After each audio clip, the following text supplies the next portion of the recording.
isn't it? It's his birthday. Turns the big guy. He entered 20 bill today. Oh, happy birthday, Dev. Big B. Yeah. And I believe Suge had a church Catching.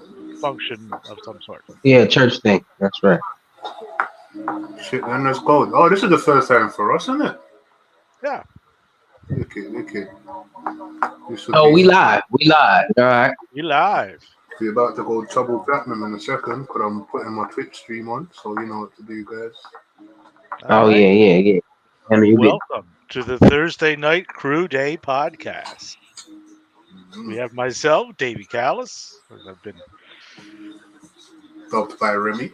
As I've been christened. We have Remy. Davey Callis. We have KB down the bottom this evening. Yeah, they're.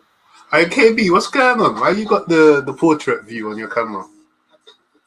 The what? The portrait view? Is it I don't know. Shit, I don't know how to change this goddamn view. I'm not text heavy at all. Like, this shit is terrible. You're asking too much from me, my guy. Well, I'm telling you. KB is so stunning that he wants everybody to zero in. Yeah. Check. Yeah, that's all the angles. Yeah, we don't need all this peripheral shit. Just KB. KB said angles. Hold my beer. Hold on. Angle, Kirk, hold my milk. Get these. Oh yeah, for real. Oh right, man. The name of this show has been christened Sands in fact were timed. That it was on Saturday. That's you that named it, isn't it? That was not me. It wasn't. Did you get into Matty's head? Did you mention it to Matty? This has Davey all over it. I get into everybody's head. See? Sometimes they read. Listen, Matty would have called it some shit like fucking quicksand or some shit. The quicksand of despair. Yeah, Matty would call it some shit like Man. There was some events that took place though. Some good. Yeah, Davey, you can mediate this podcast today still because you have the list as well, isn't it? So yeah, you in charge, buddy. It's only right. It's only right. You know that. I'm only saying it partly because I'm within the zoo and I'm unsure to this still. So I guess we'll start off with the gentleman that no one can see and no one may see for the next while. John Cena. So he put Solo over. Fairly dominant effort from Sola. Does this do anything more for him than it did for Theory at Mania?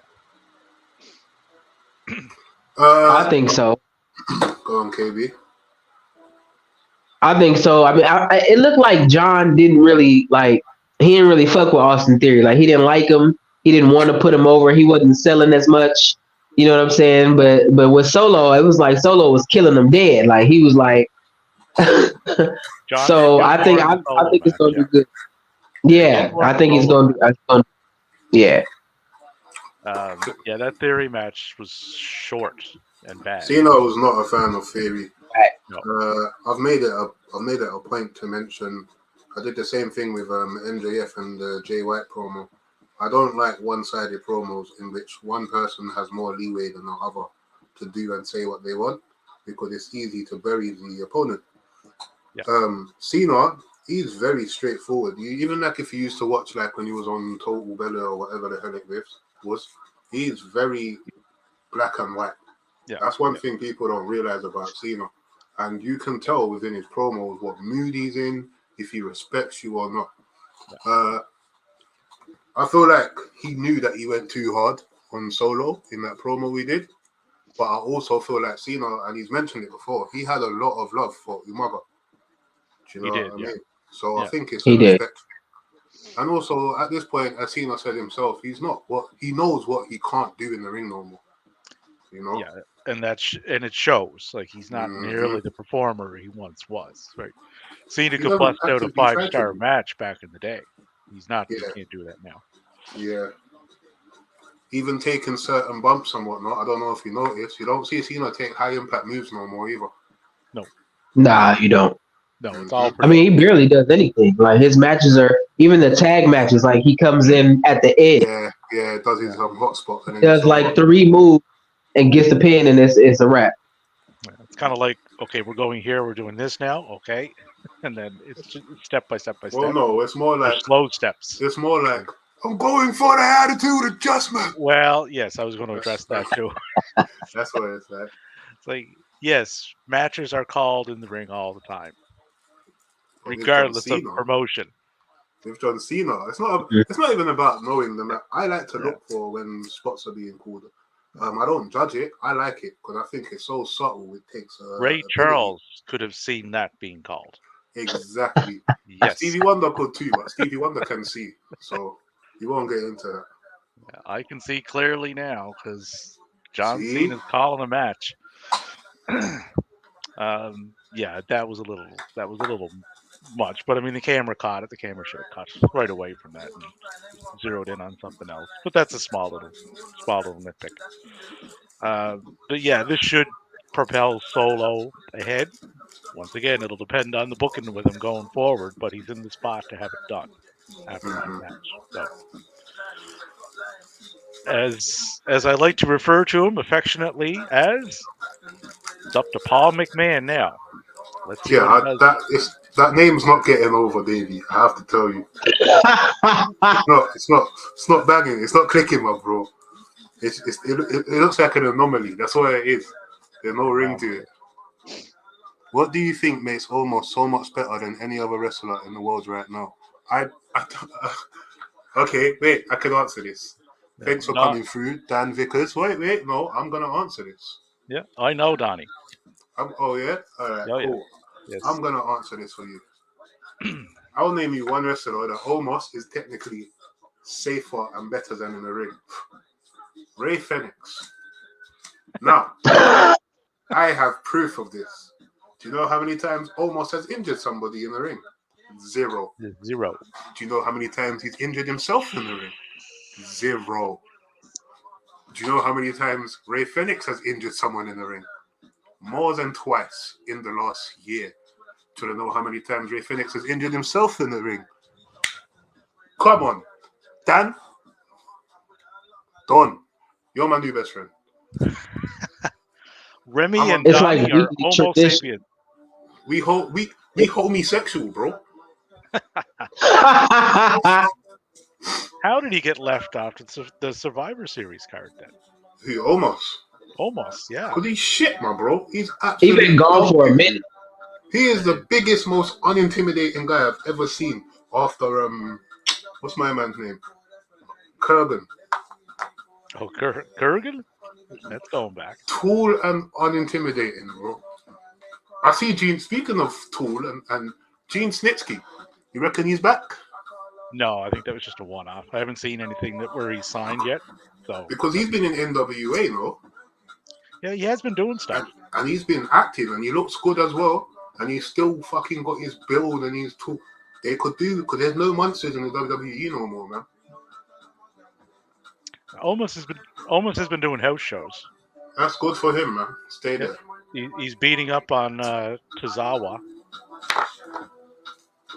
Did 2 in November, and the ones before that was September when he was beating up Gargano.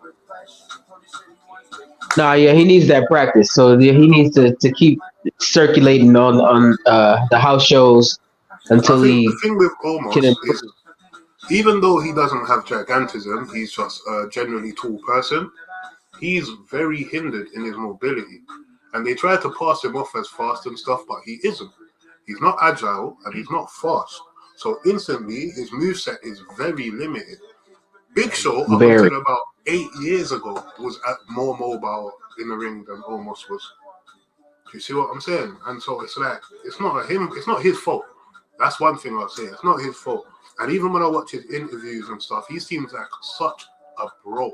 Do you know what I mean? Like, he seems like a normal down. If you watch his interviews, you'll like him more. Like, you'll root for him even more. Like, but in the ring, he seemed real cool. He would make a really good heater in a faction. Like the big silent. Until he gets in the ring. Yeah, no, but that would primarily keep him out of the ring, right? Do you know who would have booked him great? Paul Heyman back in the ECW days. Remember what he did with the Wall?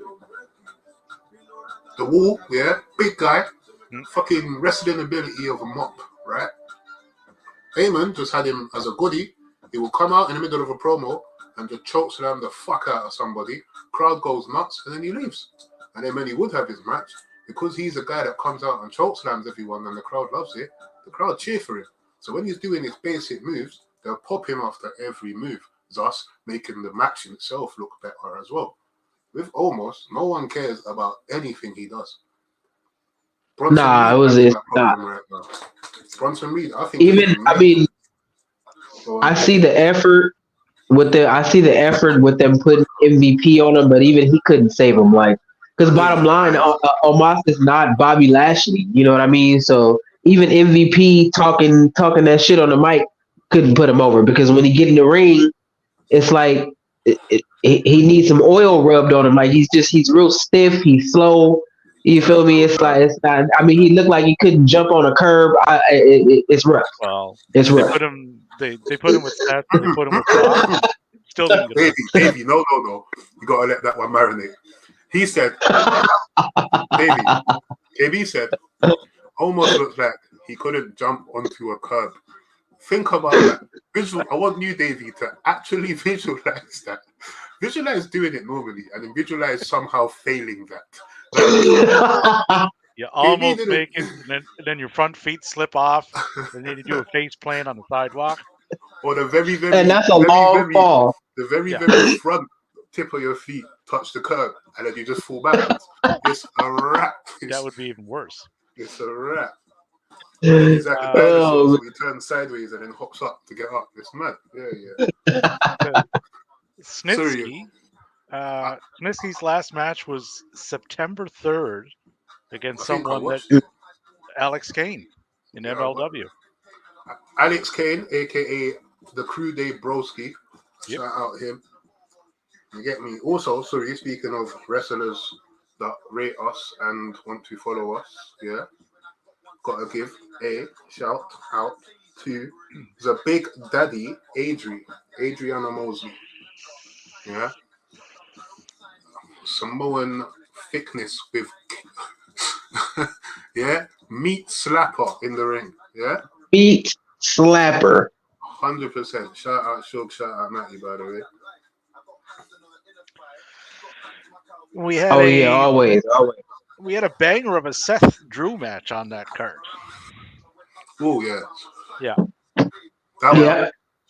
What's next for Drew? And will his contract hopefully a contract come into play?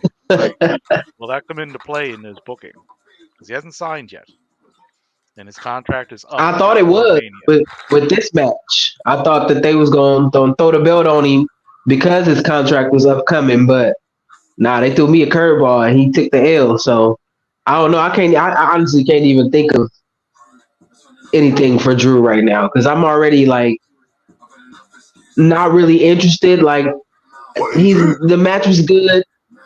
Yeah, like it's been a minute since I've been interested in Drew. I think his championship run was great. I was interested then. I was a big fan, but then they kind of like pushed him to the side a little bit. Now I'm just like, shrug. So for me, I found it the opposite. When he first won the title and that, I was very happy for him. I liked where it was going. Obviously, I wasn't a fan of what's it called? Fucking lockdown pandemic. I wasn't a fan of pandemic wrestling. No, but Drew, I could watch Drew. I stayed through every Drew segment. So you get it. But I got more into him after he lost the title. When he was doing the whole stuff with Sheamus and the tag team, I wasn't into that. But anytime Drew has a singles feud, I'm always invested. And I don't know what it is. I feel like the last few years, Drew's had a lot more say in his storylines and his character portrayal. And I'm really with it. Especially now, look how we're all questioning, what's going to happen next? And the reason is we're interested. Yeah, if you're questioning that. If you're asking questions, there's interest. I can give you an example right now. Nikki Cross. When you see her, you're like, oh yeah, what's going on with Nikki Cross? And then the second it's done, you forget about it. You see what I'm saying? Even right now, if he wasn't talking about Drew, I wouldn't have remembered about Nikki Cross. But I am genuinely interested to see where that's going. You talking about Nikki Cross? Yeah. But sorry, that's for later. But the Seth and Drew, the match I thought was good. I saw someone mention something that I agree with, and it's that Seth's at the point now where for some reason everyone he defends his title against, I want the other person to win. And I don't think that's his fault. It's just the booking who they've been putting him up against. Everyone they've put him up against are people that rightfully should have won or have claimed to a world title. Yeah. And so they're instantly people you get behind. But then Seth Rollins is also the de facto face, but it now puts him in the spot. This is what I was saying about when you have two heels facing each other. One becomes a de facto heel and goodie. Do you know what I mean? And the people Seth have been going up against have gained enough credibility leading up to that match that you can even suggest that they might win. Yeah, it's like, okay, it's believable that this guy can win. It's not a foregone conclusion, right? Finn could have better. I knew Sammy was gonna lose. Oh, yeah. But I would have been super geeked if he had not lost. I still wouldn't have been shocked had he won. It wouldn't have shocked me. Right. It's that like I would have been. Yeah, it would have been. I don't know. In my opinion, it would have been a nice surprise. But that's what you want, right? You don't want. You don't want the. I mean, sometimes they are, and it plays into the story. But for the most part, you want doubt. Which way can this go, right? With Finn, right. I don't want to know the outcome before the match starts. Yeah. With Drew, there was doubt. With Shinsuke, there was doubt. Even Sammy, there was a little doubt. Mm-hmm. Right? So there was a little bit of right. But to speak to Remy's point about the booking, and I think a lot of it has to do with how they're booking the matches. Mm-hmm. Seth hasn't had a bad one. No. Seth can't have a bad match, to be fair. He also hasn't had a great one. They're all. The McIntyre one was pretty good. So they're just kind of there, right? It's like they don't let him get to that next gear that we know he has. My question is though, because Seth's injury, and this is the thing. I saw a promo from about when he not first became a champion, but when he was a face and he won the title. Remember the run before he went into a feud with Bray Wyatt? Yep. So it was around that time. No, it was after Survivor Series when they done the champions versus champions from each brand thing, and Seth won his title. He won his match, sorry. And then what's happened is it was Raw, and all the people were around the ring, and he was in the ring, and he was just getting on to all of them. Do you remember it? Do you not remember that? No, yeah. Not he was when he was still a baddie, and then he was in a suit, and then he was cussing down all the wrestlers around the ring that lost their matches. Yeah, in that promo, he mentioned that every time he comes out, he's wrestling injured. He said that how many years ago? Yeah, that was a few years ago. Mm-hmm. Now, my thing is, if he's legitimately, which I believe he is, injured, then maybe that's the sole thing as to why he can't put out that 5-star match.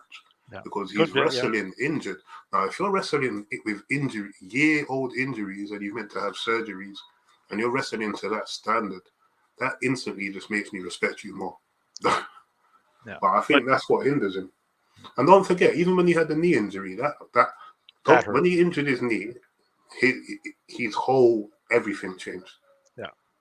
Oh, he's not the same in-ring performer as he was during the Shield days and all that. And can I just point out, when he broke his knee on that powerbomb with Kane, he still fucking carried Kane and powerbombed him.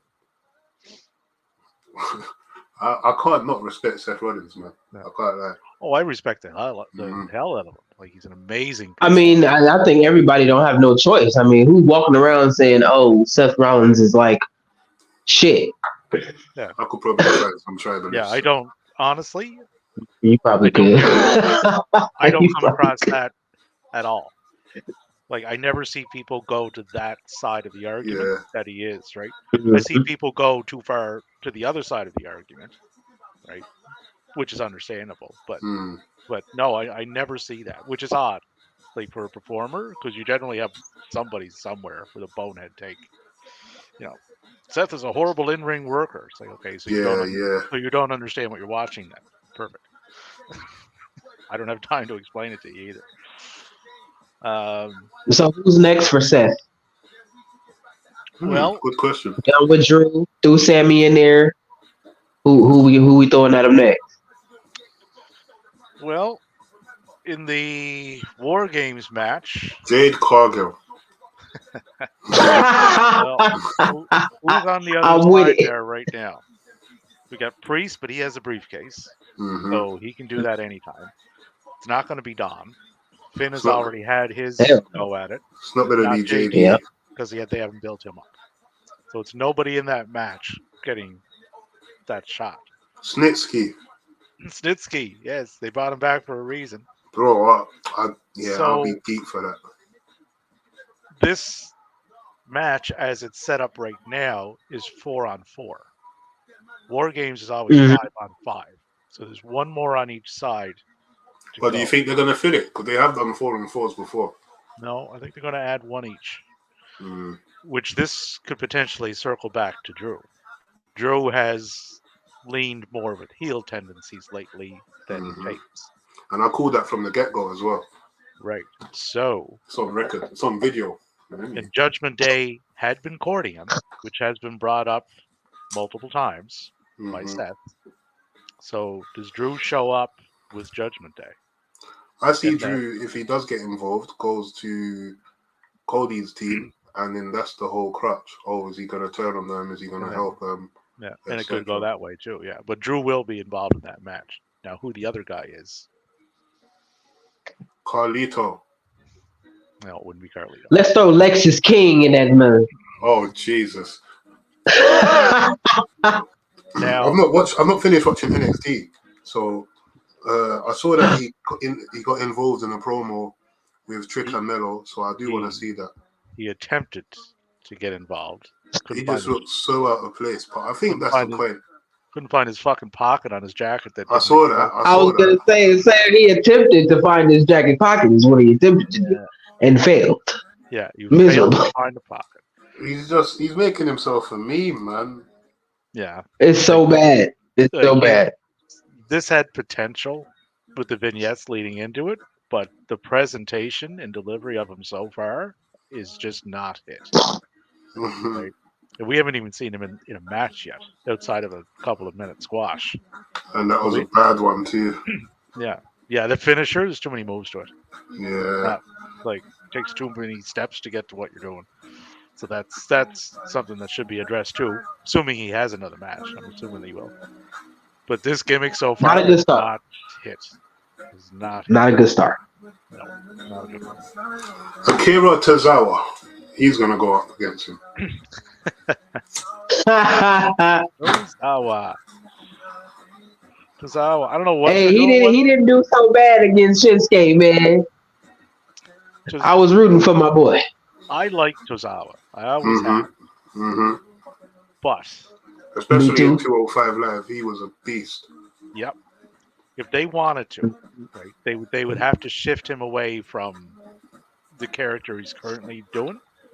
But Tozawa could be WWE's version of Darby Allin. Oh yeah, he's a madman. Really? Oh yeah, he's a fucking madman.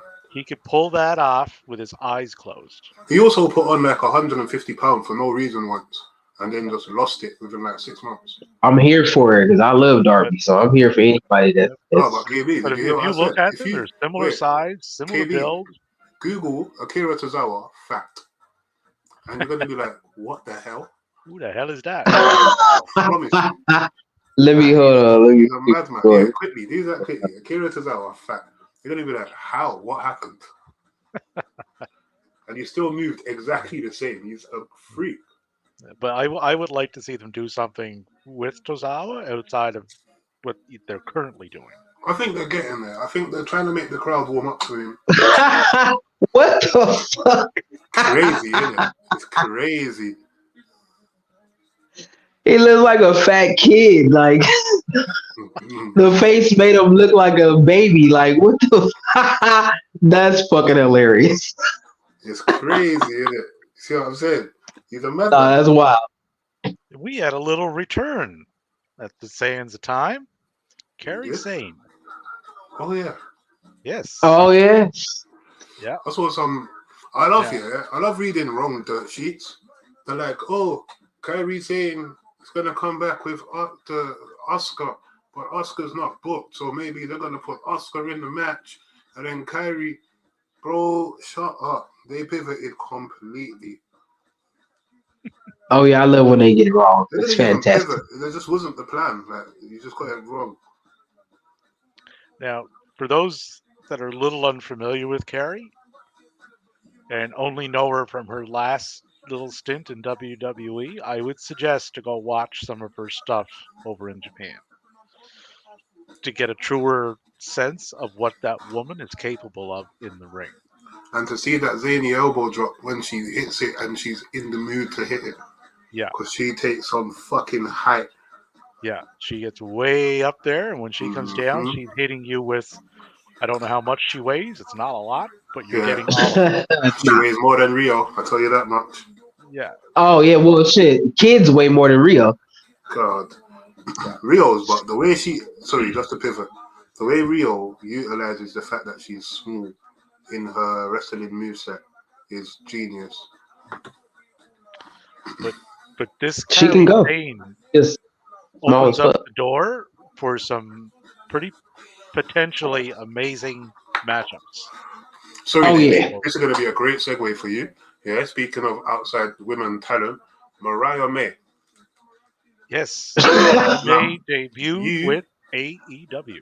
You know a shitload about Mariah May. Please enlighten us and those who may be watching. Mariah May has spent this entire year in Stardom. 99 matches she had there this year. She held a belt tag team title with Maria Shirakawa. She's been in the ring with some of the best over there, like Julia Shirakawa, Natsupoi, AZM, you name it. She has been learning from these people, and those women are the best women wrestlers on the planet. Like, if you love women wrestling, find Stardom somewhere and watch it. You will be. I started this last January. Best wrestling decision I've made all year was getting onto that. But this woman is legit. Okay. She can talk. She has the look. She's good in the ring. She can run a good character. And getting paired up with Toni Storm out of the gate, that's gonna elevate her quick. What's her relationship with Toni Storm? Well, the connection they're making there was she's following the same path as Toni Storm did. Toni Storm. Look up to her? Has she trained her? Toni Storm went through Stardom on her path. Mariah May went through Stardom. So there's the connection there. I seen something today, and someone compared it to, they're going to do something similar to like a Trish Mickey James thing, but I think they're going in a bit of a different direction. Yeah, she did seem a bit stalky. Yeah, I don't know. I could have said stalkerish, but I think what they're doing there is they're going to base it off. It was an old movie that they're going to do because it'll tie in with the Toni Storm character. Right? Where's Mariah May from? America? No, Mariah's from England, I believe. Is it? Yeah, I'll make sure before I give 100% to that answer, but I'm almost positive. Yeah. How did she end up in Stardom? Or what made her go there? Do you know? This is an interview. Tottenham is where she's from. I don't know where Tottenham is. I don't know if it's close to where you are, Remy. Is it what? Tottenham, London? Greater London. Yeah. That is literally 15 minutes from our fucking house. Really? Nice. That's where that is from. Crazy. I have to support her now. Yeah. Like I don't think she's been wrestling. I was 4-year pro. I was born in Tottenham. Ah, there we go. Small world, right? Tony also wrestled over your neck of the woods. Too, right? Yeah, I know. That's why there's a lot of little connections there. Yeah, that's why if you notice in All In, like the fans were with us still. We see Tony as one of us, kind of. Only because she speaks like us. But Mariah May, it would not surprise me if she has a top belt for the summer. How is she in ring? Quite good. She held one of the best. Like she held her own. Oh, go on. Like she held her own in Stardom. Yeah, if you've ever seen those matches. No, I have. But I'm asking for the viewers. Sorry, if you like to compare her moveset wise to mainstream women wrestler or wrestler in general, who would it be? Good question. To some people they would be familiar with. Look wise and moveset wise, she reminds me a little bit of a combination of Tiffany Stratton and Charlotte Flair. Ooh, those are some good names. Okay, high praise. She's not as polished as Charlotte, obviously. Charlotte is different level. Okay, sorry. But she's more advanced than Stratton. Yeah, what's her moveset like? Pop a crowd? It will, yeah. Decent. I want to see like a Gail Kim. Like that. Gail's in Impact. She's doing. I know. I don't want to see Gail Kim. I've seen her enough. I want to see like someone that was inspired by Gail Kim. And Xia Li doesn't count. That would just be racist. You might be familiar with this too. Then, Knockout School of Wrestling and Hustle Wrestling. Is that over your neck of the woods, Remy? Knockout School of Wrestling. Yeah. Okay, that's where Mariah trained at. Oh. Yeah. That's crazy. Signature moves: Tombstone Pile Driver, TKO, Octopus Stretch, Diving Crossbody, Pedigree, Tornado DDT, Springboard Drop Kick, Butterfly Suplex, Butterfly Lock, Backbreaker. That's her signatures. So she's well-rounded. She's well-rounded. She's not a one-trick pony in the ring. Yeah. So we had Kairi Sane. We got Mariah May. Did I get it right? Is that it? Because I had no idea what she was. That's fine. Do you know about Julia, KB? So I appreciate the education, Davey. Oh yeah. Julia who? Anytime. Julia is probably the best woman wrestler on the planet. Go ahead. Julia is likely the best woman wrestler on the planet. Full stop. All right. I'm bad with names. Let me see if I know you talking about. She had a few matches in Impact, by the way, KB. Yeah. With an Impact. That was with Purrazzo and Giselle Shaw. They're very worth watching out. Do you know about Giselle Shaw, by the way, KB? Hold on, I'm looking up at you. No, I said, do you know who Giselle Shaw is? No. Giselle Shaw is one of the knockouts in Impact. First of all, she's fucking crisp as shit in the ring. But also, she came out as transgender. Yeah. Oh, word? Mm-hmm. Yep. Mm-hmm. And even her clique, it's like I think I don't wanna I'm not speaking matter of factly, but I feel like one of them is obviously LGBT as well, and the other is like one China babe, like black woman, and she's basically like China. Like it's dope still. They got Impact got a good setup going on, bro. Yeah, the match that they had, it was Purrazzo, Giselle Shaw, Julia, Momo Kongo, or Kogo. Giselle Shaw. Yeah. But Giselle is very underrated. Mm-hmm. Like she doesn't get the recognition that she should be getting. But that's going to change, right? Well, shit, I didn't know what she was, so apparently she ain't. No, she's cold, man. She's cold. And especially... Okay, I'm going to check her out. Because end of December, Purrazzo's deal is up. Now, whether she stays or she heads north to Stanford or she heads south to Jacksonville, that's the question. She doesn't stay in Impact, though. Giselle's stock will rise in TNA. My boy Suge ain't here. My boy Suge ain't here to back me up. But we had another return. Red Velvet came back. Come on, show some love. Yeah, Red Velvet back from Come injury. on, Rim. See her back. Oh, yeah. Nigga over there stressed. Let me play some music, man. Woo. One thing I'll say about Julia though, and people like Julia that come over from Japan to wrestle in the States. What you're seeing in Japan, whether it be Stardom or New Japan, is not exactly what you're going to see in the States. Because they have to slow their pace down. Wouldn't matter if Julia goes to AEW, she would still have to slow down what the fuck she's doing.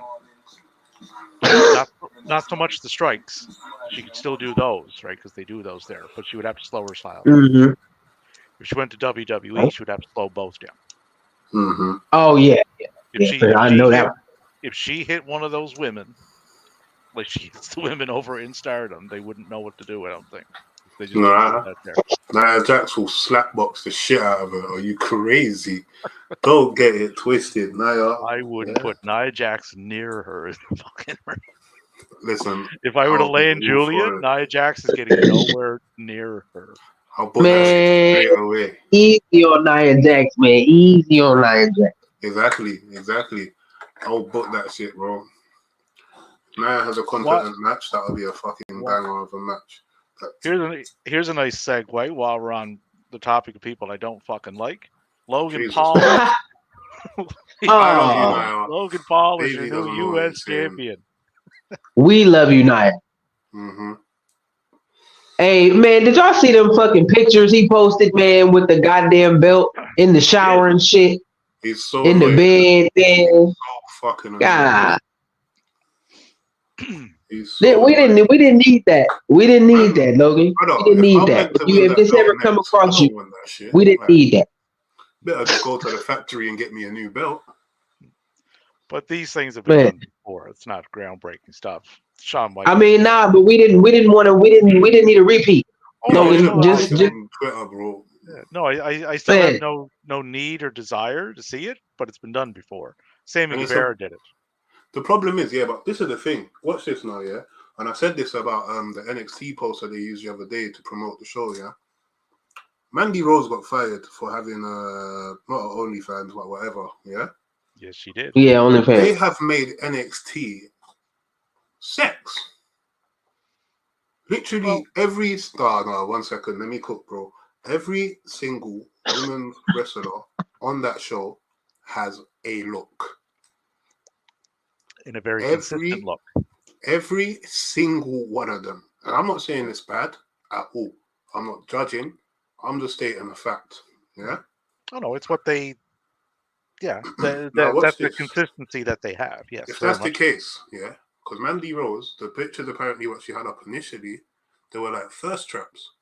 If Logan Paul can post himself completely naked with his V-line showing with just a belt around him in a PG show on his social media presence, in which that's what they fucking hired him for, because he has the biggest social media presence on the fucking roster, why is that not punishable? Good question. I believe, I'm almost positive they would call this the same in your neck of the woods. That would be a double standard. Yeah, precisely. Correct. Precisely.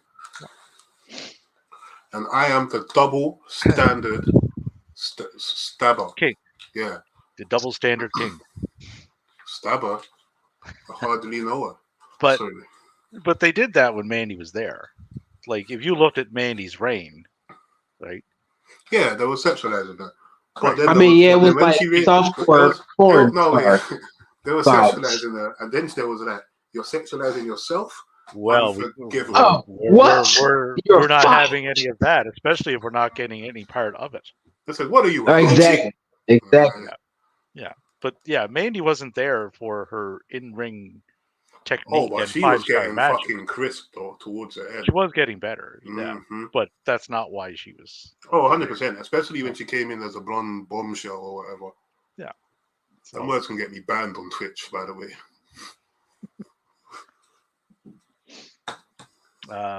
Mandy has no Mandy. Hey, Mandy. has no interest in getting back in the ring as of yesterday. Oh no, she making big bucks on OnlyFans. She pieced it out. She done. Yeah, It's a wrap. Well, she doesn't have to, right? Ah. Like wrestling would just be a little side gig for her. That's all that would be. Oh, did y'all see Matt Riddle posted the days are almost up and he's weighing his options. We got a match. He posted that. RVD. I don't know what his You options said, are. oh yeah. One option is not WWE. We're gonna find out. We're gonna find absolutely not. No. We're gonna find out though. Option is probably not AEW, I don't think. I haven't heard anything. I don't know. You know how Tony be swooping in on everybody. He just like to just bunch people up to put them in catering. Yeah, I don't think you're going to see Matt there though. I haven't heard any scuttlebutt on Matt. If Matt was smart with his style, if he wants to get himself kind of straightened out, freelance for a while and go over Japan. Get your head straight. If he goes on the indies, get your head straight. Fix you first, which I think he needs a little bit. GCW. Get hit, do some of that stuff. GCW, go visit Defy, go over to Rev Pro, do a little tour of Japan, stop over at Noah, show people that you can do this and not do what you just did. I don't know. I think his ego is already too big to go on an indie run, but we'll see. We'll see. I'm just saying.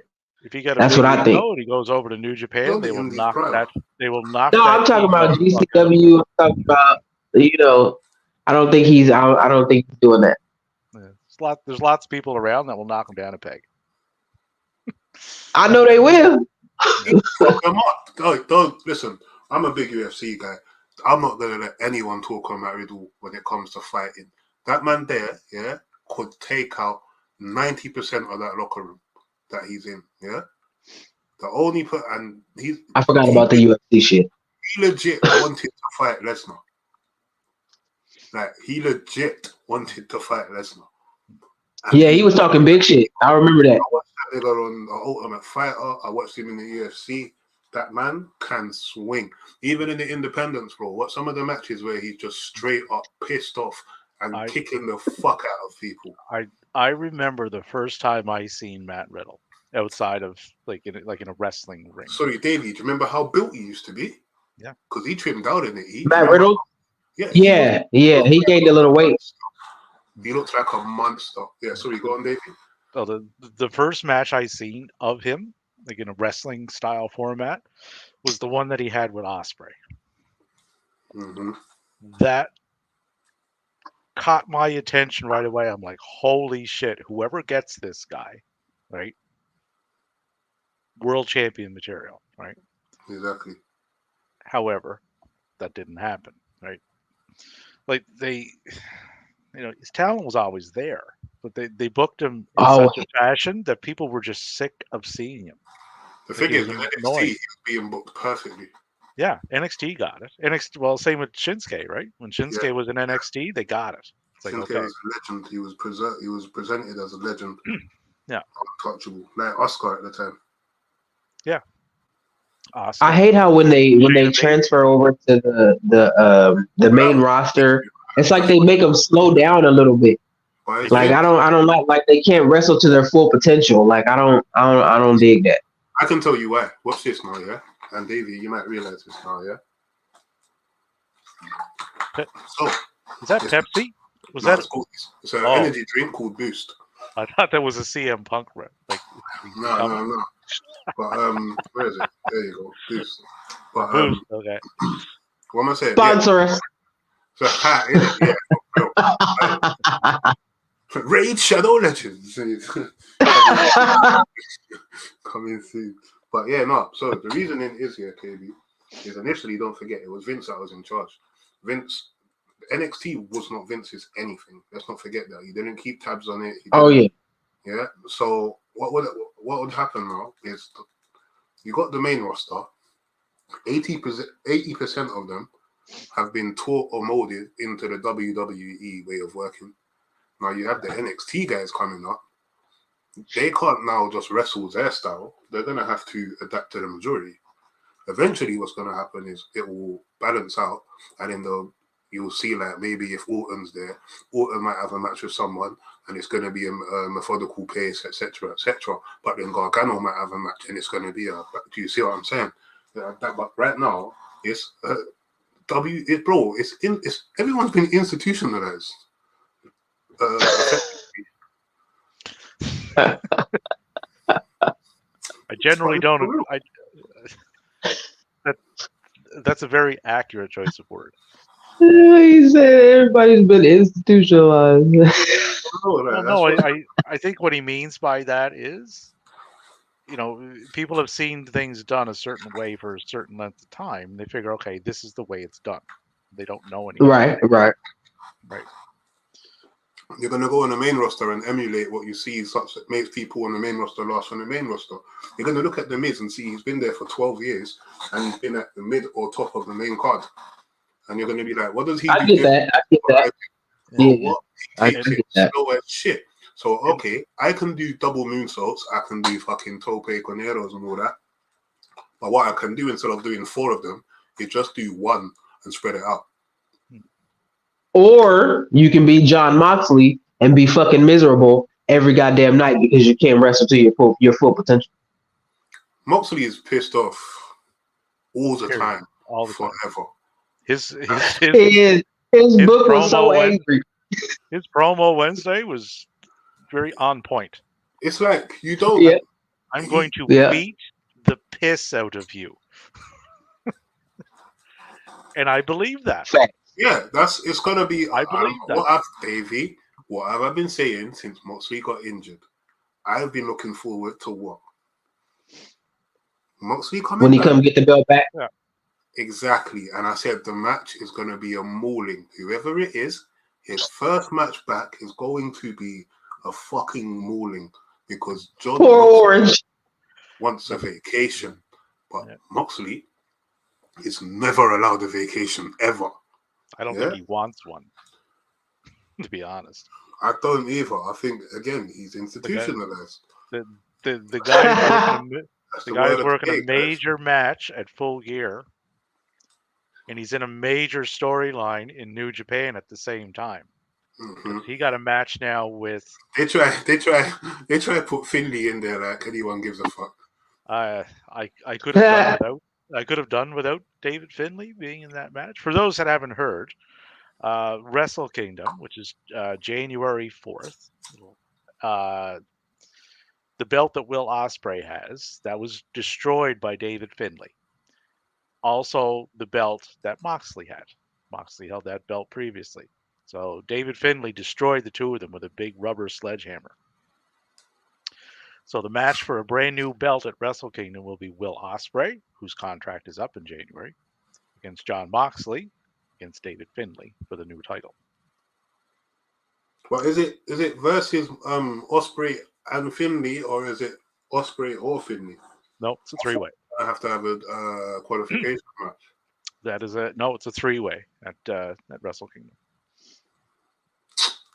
So if Mox wins and Ospreay doesn't sign, then that little part of the feud could carry over into potentially Hulk Hogan AEW versus Goldberg versus Vincent. Vincent. That was a WCW reference, KB. I'm sorry. I know who, man. Get the fuck. But poor David, though. I don't know. They tried to tie him too much into the Jay White look in the group that he's in, and it just never hit. They should have let him be his own guy. They done the Jinder Mahal thing on him. That's what it is. Like, they done the whole, you're a big shot now. Boom. Everyone believe it. Why won't we believe it? What are we doing wrong as to why you don't want to believe this guy is now the main eventer? Speaking of main eventers and the Blackpool Combat Club, another match was set. Yeah, Wheeler's going after Hook, which should be very good. I want to see Hook get in the ring more, and I want to see him do more. That match with Yuta. I thought that Taz was pissed off. I second that. Can we pivot literally for the 20 seconds? I thought that Taz was pissed off with that Orange Cassidy promo because Hook was just standing there in the background with glasses.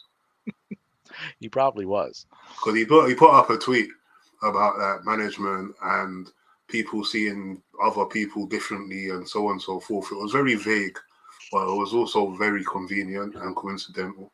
And I don't want to say too much on Taz because on my old account, he blocked me. So. Damn. Well, he clapped back and somebody called him out on it and said, "Oh, somebody wasn't happy with Hook's booking," and he was like, "No, you're wrong. I was just speaking generally, yada yada yada." So he denied it, but he was speaking generally, very directly, vaguely. He was just hypothetically speaking in actuality. Yeah. He's like, I want to see Hook more. If I was his dad, then I'd be pissed and be like, "You are his dad." Tough crowd. I feel like Hook was so over, and then Tony just. I've said this already, bro. TK doesn't know. For those of you that don't know me, bro, for me, because I always get told off for this. Bro, for me, is unisex. I call my mom bro. Yeah?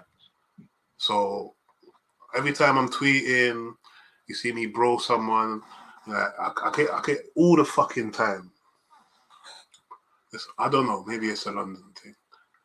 Nah, it's the same for me. Like, everybody's bro. Fam, everyone is bro. It's fam. Everybody's bro. My mom's like, "I'm not your bro." I'm like, "Oh, it's just a word." I'm like, "It's just my dad." He's like, "I'm not your bro," and I'm like, "All right, mate." You know what I mean? But yeah, no. My moms don't even let me call her. Like, if I say like she or her over there, like she's like, "Oh no, I'm not."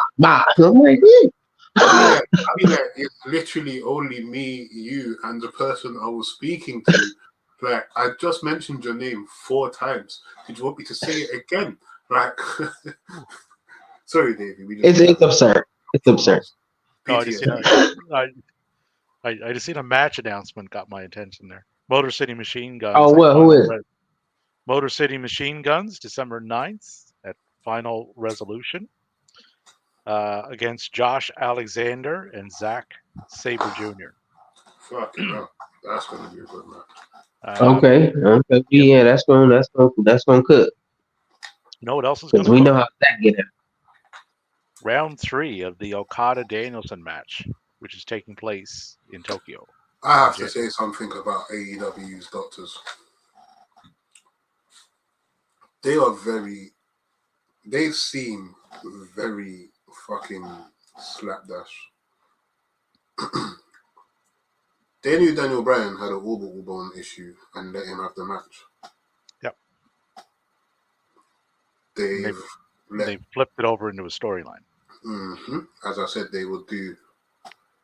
They've done this so many times. There's been so many wrestlers. When they got the tape on them, it's not for the gimmick. It's legit.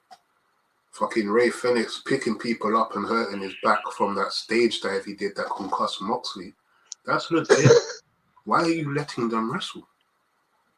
Oh my god. It doesn't make sense. And it makes me wonder, like, how many matches did Page have this year? 7 or something? It makes me wonder, like, would they be cleared to wrestle elsewhere? Because hell no. Christian, Page, I think that's actually it. They haven't wrestled no indies or any other promotions. So I think that's for a reason. Christian hasn't, no. Neither has Page.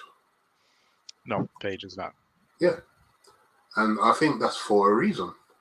A medical reason. I went when Page is in the ring. Like, I'm just like... Yeah. Yeah. It's like waiting for disaster. I can't... I can barely watch. For the health, innit? Like, you know what I mean? Even Christian, when he takes that... When I see him take certain bumps, I'm like, Jesus. Christian, since he came back like in 2020, WWE, Impact, and AEW. That's it. And WWE, he only had the Royal Rumble match. Yeah, he had the one match in 2020, and then in 21, one match. So he had 2 matches there, and he left. He had 2 matches? What was his last match?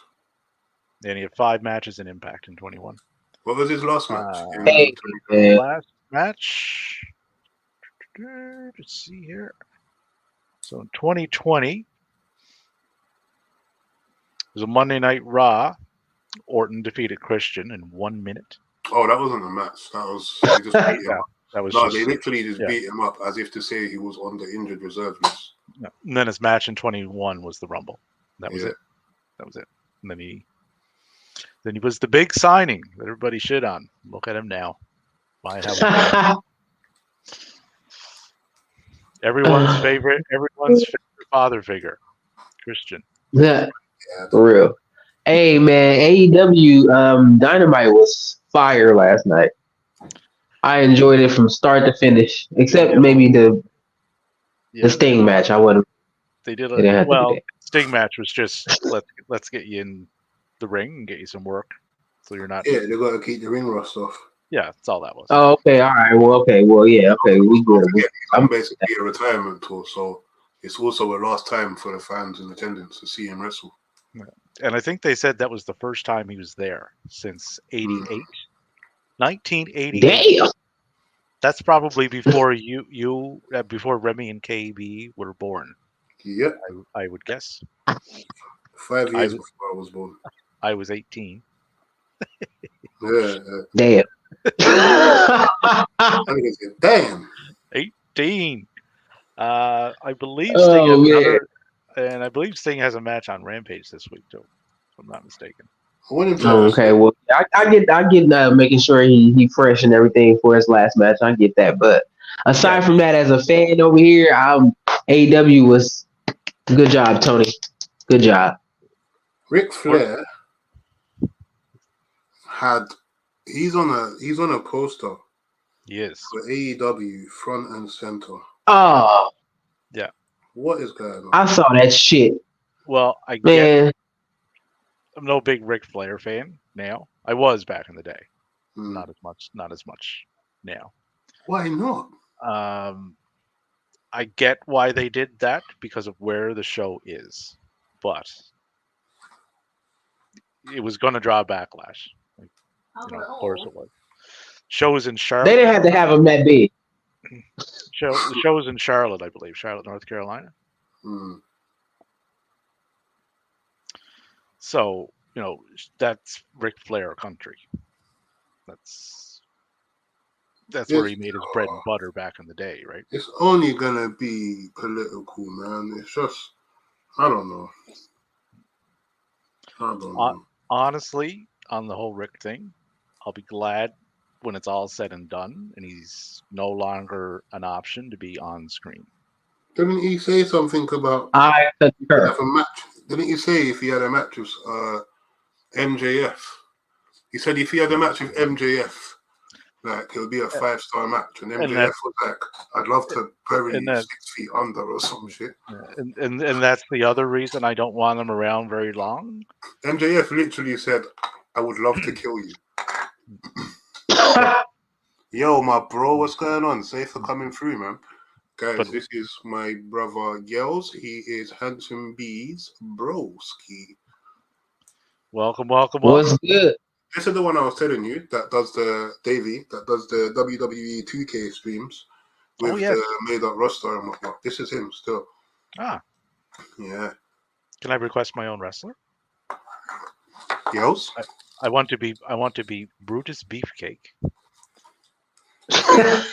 You'd have to follow his Twitch, Davey. I will. Yeah, give him a follow, man. Not the barber. I don't want him. I want it from the Dream Team, early '80s Brutus with Greg Valentine. Listen, he does commentary and everything. It's actually quite a vibe.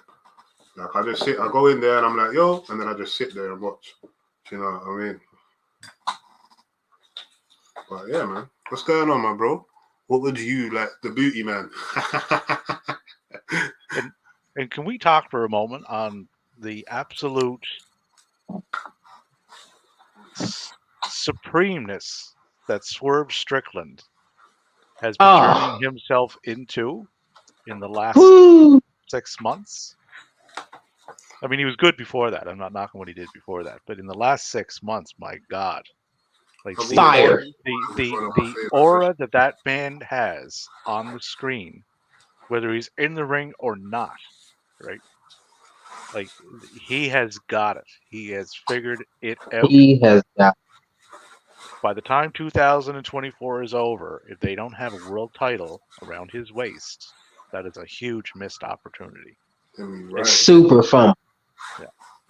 I mean, that they are, and I feel like Lexi King. Where the fuck is my pocket? Sorry. That's what I've been doing, you know. I've just been looking for something in my pocket. Remy Lectus. Yeah, bro. Where the fuck did it go? And that match with Penta, that was as good as I thought it was going to be. That whole thing.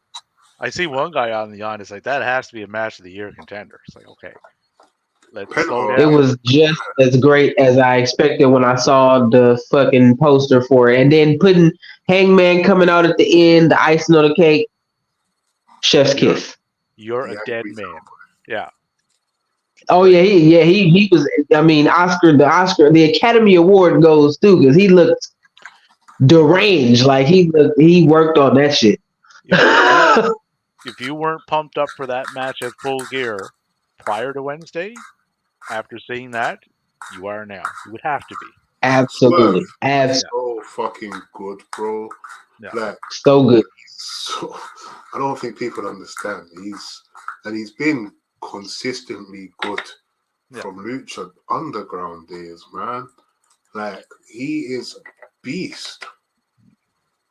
And he's doing it. He's doing it right now. And a gentleman that complements this extremely well is Prince Nana. Okay. I was just about to. Oh my God! You stole the words right out of my mouth. Can I be honest? I'm about to become the heel. Oh man, here you go. Prince Nana. Yeah. I think he's funny. I like his dance. Yeah. I hate his promo style. I hate his fake accent. And aesthetically, he doesn't go with Swerve. No, but the crowd likes him. They love him. Right. You see him out there, I swear. This is the thing. He could be doing that with anybody. Right. But and getting the same reaction. True. But the crowd is into him. I hate his promos, bro. I hate his promos. Eventually, right? Swerve is going to oust Prince Nana. Yeah, but just speak normally. So if you want... Not too soon, Tony. Not too soon. If you want... No. Like, there's no need to rush that. Tony don't rush anything anyway. Fucking slow plays everything. True. All right. True. What I'm going to do is I'm just going to sit here and talk with this half-baked American accent for no reason. And when you ask me, I'm going to just say, shit, I don't know, man. Just be my fucking thing, innit? My gimmick, my nigga. You know what I'm saying? Like, hey, look, man. But if you want to get even more heat than Swerve already has, if he eventually turns on Nana and kicks him out and beats the living shit out of him, that's another way to do it. Bro? I don't like that. Is because he is beloved in the crowd. But if Reggie can be a thug now, then anybody can do anything. Reggie legit used to be a Crip. I've done some digging. Reggie who? Scripps brother. Because I know you're not talking about the same Reggie I'm talking about. Allegedly, Reggie was a Crip back in the days. A Crip, like, is that a name of a performance in the circus that he performed in, or am I tripping? Oh, that's you hell. Send me them sources, nigga. Let me see. Let me look at that. I got you. That's crazy.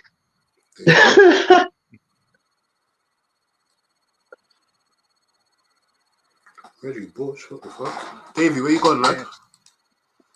I'm here.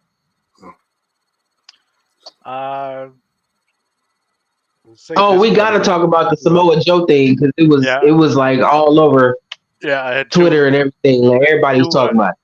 two avenues to go down there. I was either going to go down Samoa Joe's Avenue or Jay White's Avenue, but Jay White's Avenue has a fair bit on the tail end of that little cul-de-sac. So we'll do Samoa Joe.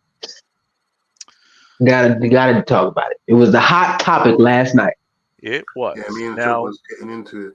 Now the match itself served its purpose in a sense. Keith Lee was big meaty meter. Big meaty men slapping meat, and that they did. Big slapper. Sorry, I'm on Reggie's Wikipedia, yeah, because I couldn't be asked to look for the source, yeah. Sidney King Bateman was born one of 8 siblings in Memphis, Tennessee on March 13th, 93. Right, same year as me, but was raised in St. Louis, Missouri. He played football and basketball, but gave those up when at the age of 16 he joined a gang called the Crips from the 5000 GST, Geraldine Street Thugs. So during his junior year in high school, one of his friends was shot to death by a member of a rival gang. So yeah. What?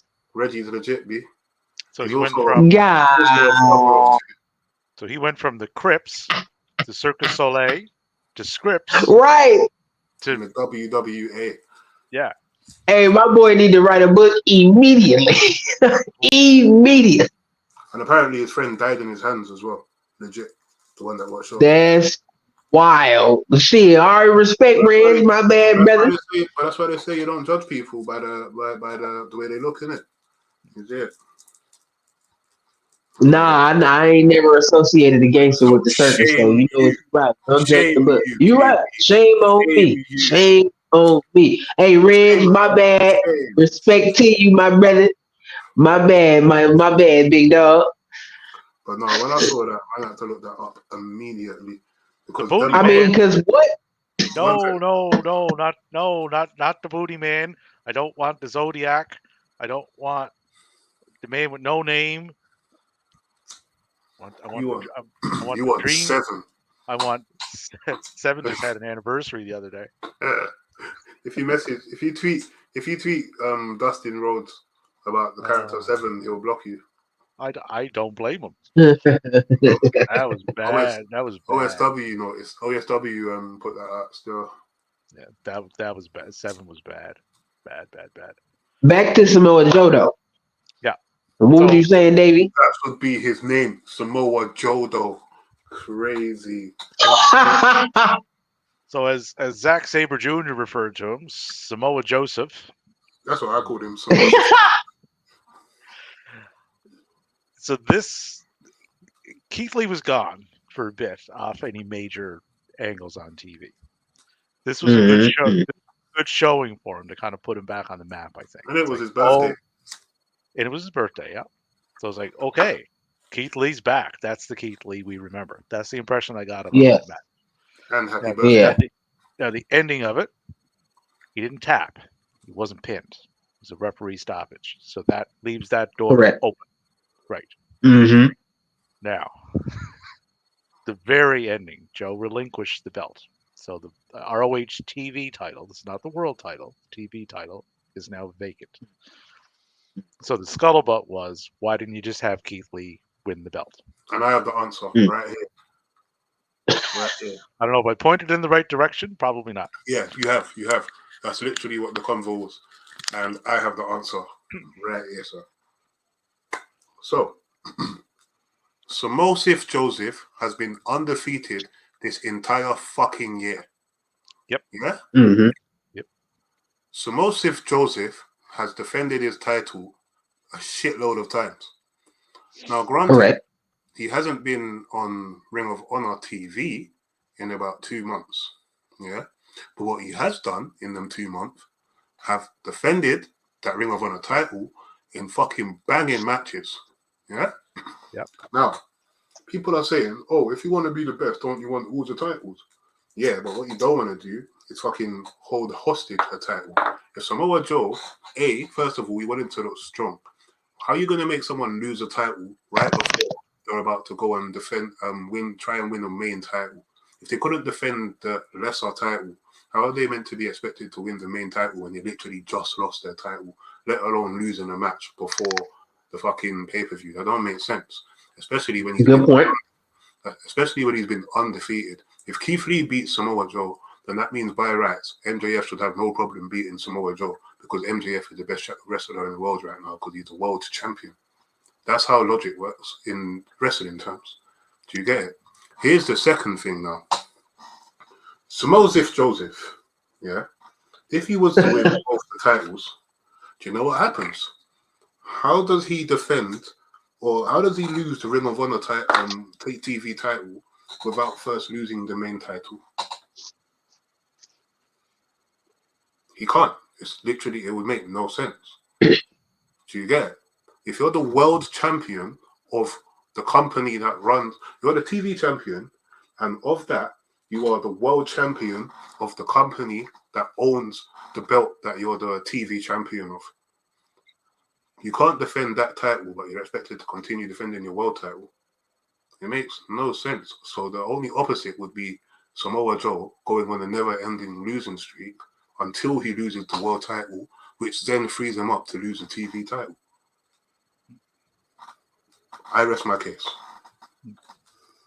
And I'm leaning with Remy here because I had this conversation with a new friend on the Twitter X's. I said, okay, so here's MJF's quick promo. It's like, oh, hey, Joe, golly gee, sorry about that loss tonight in the ROH title. But that title shot you wanted, I don't give them to losers. Back of the line, bud. You could earn your way back up. See you in 2024, maybe. Yeah.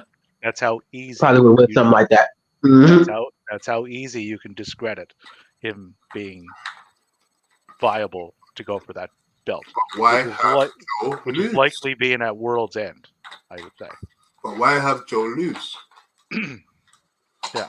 No, like you don't. No. Like Joe losing doesn't help his case for going after MJF's belt. I don't think they're technically rebuilding Joe because when Joe came in first, they didn't do nothing with him. So this is the rebuild of Joe.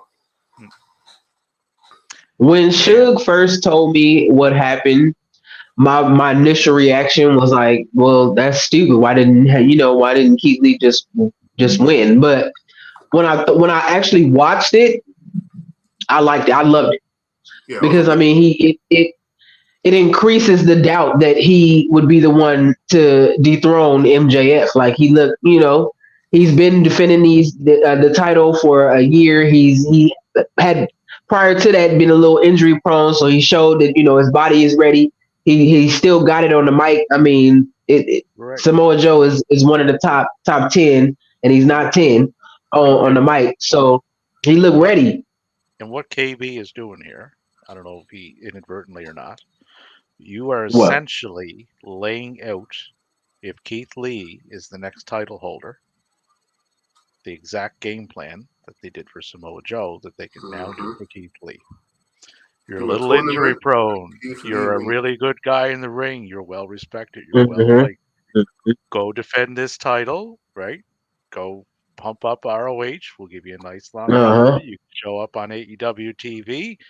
Work for Joe. Let's run it again, right? And this now puts Joe over on the main roster on a full-time basis. Mm-hmm. Yep. So you're replacing Samoa Joseph with Keith Lee, right? If that's genius. There's going to be word on that next week on ROH as far as the TV title, which will probably be, I don't know, would it be a tournament or like a 5-way match or what they're going to do there? Something like that.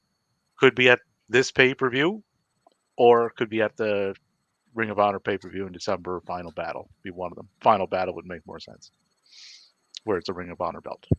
Sorry, I'm just clipping my Samoa Joseph reasoning. There was another match with Ring of Honor implications too. MJF fought Daniel Garcia. Match was a little on the shorter side. I was just about to say that. Yeah. The match was good for what there was of it, but I think it was the ending that is of more significance than the match itself. Daniel Garcia after the match, very much wanted to shake hands with MJF. Mm-hmm. But that's been Daniel Garcia's whole gimmick for the last year and a half. He's always fighting his fucking conflicts and people around him. They're slowly bringing him back around. Okay, I'm a wrestler. I'm not an entertainer, right? And every time he goes to that threshold, he gets pulled back. Mm-hmm. So I think what may happen here is MJF has a match for the tag titles, and he needs a partner. Could it be Daniel Garcia? I don't know. I wouldn't be mad at that. No, I wouldn't. Daniel Garcia is good. I tweeted when I was watching Dynamite, like he should be way bigger than he is. Like he's so good. He's not trash on the mic. He's great in there. Yeah. Yeah. The only thing with Daniel was when he got there, his in-ring talent was never in question. Never in question. No, he's great. Right. What was in question was, do you have the personality and the character to match up with what you could already do in the ring? At the time he got there, he didn't. Now he does. Right. Yeah, I wasn't really. Yeah, I didn't enjoy his talking. His own. He was put on a great match, right? That you would enjoy immensely, and then probably forget about him 5 minutes later because there was nothing to hold your attention. And that's so accurate. That's I'd like to get Daniel Garcia, but that's the impression I got. There's nothing to hold my attention beyond the 10, 12, 15 minutes you're going to do in the ring. Like what else is there, right? So over the course of the last year and a half, that's what he's worked on. The ring stuff was already there. He's shown that even before he was in AEW, right? Yeah. But, and people knock Chris Jericho consistently, constantly, right? But pairing with Jericho helped him with that, right? Oh yeah, big time. Like you can, he's definitely getting a runner-up or in the running for most improved because he's definitely he's definitely improved on the mic, on character work and shit. Oh yeah, he's more of a complete guy now, right? As opposed to the ring guy. Right? The ring guy will get you far, right? But if you don't have the other things to go with it, kind of caps your ceiling a little bit, right? So by doing what he's done over the last year and a half, work on your mic work. Same thing, right? The Jungle Boy's really good in the ring, but I miss Jack Perry, man. Man, work on your mic skills.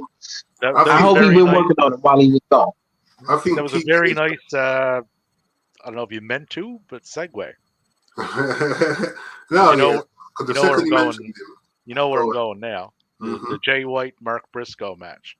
I was for the 14 minutes and 6 seconds that this match was on, I was thoroughly entertained for 14 minutes and 6 seconds.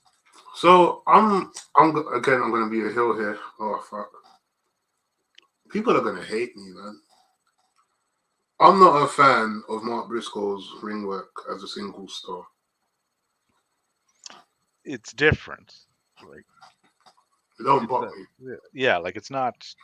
If you're looking at Mark in a singles lens, it's not going to be the same as what he did with Jay. That's just obviously that's not impossible. It's impossible. Obviously. And Mark has stated he does not want to, or intends to, or is going to do tag teams. No, and that's as a no, I would do. Yeah, and I mean, and that's as a respect for his brother, right? Whoever he teams is going to be better anyway. But that's what takes me out the match. Do you get? I do like his diving elbow. He does have a few moves that I do like. Like he's not bad in the ring at all. I'm not saying he is. His moveset just isn't for me. Here comes Simon Cowell. No, but I can see that. Like promo style. I don't necessarily like his ring work. It's not believable.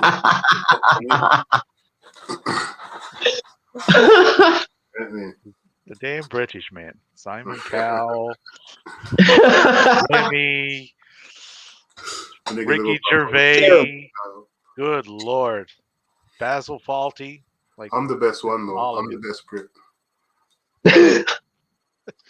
I enjoyed the Briscoe match. I did. It was fight, and I've really been enjoying his promos too. Like he be having me dying. KB down there. Who the fuck is Basil Fawlty?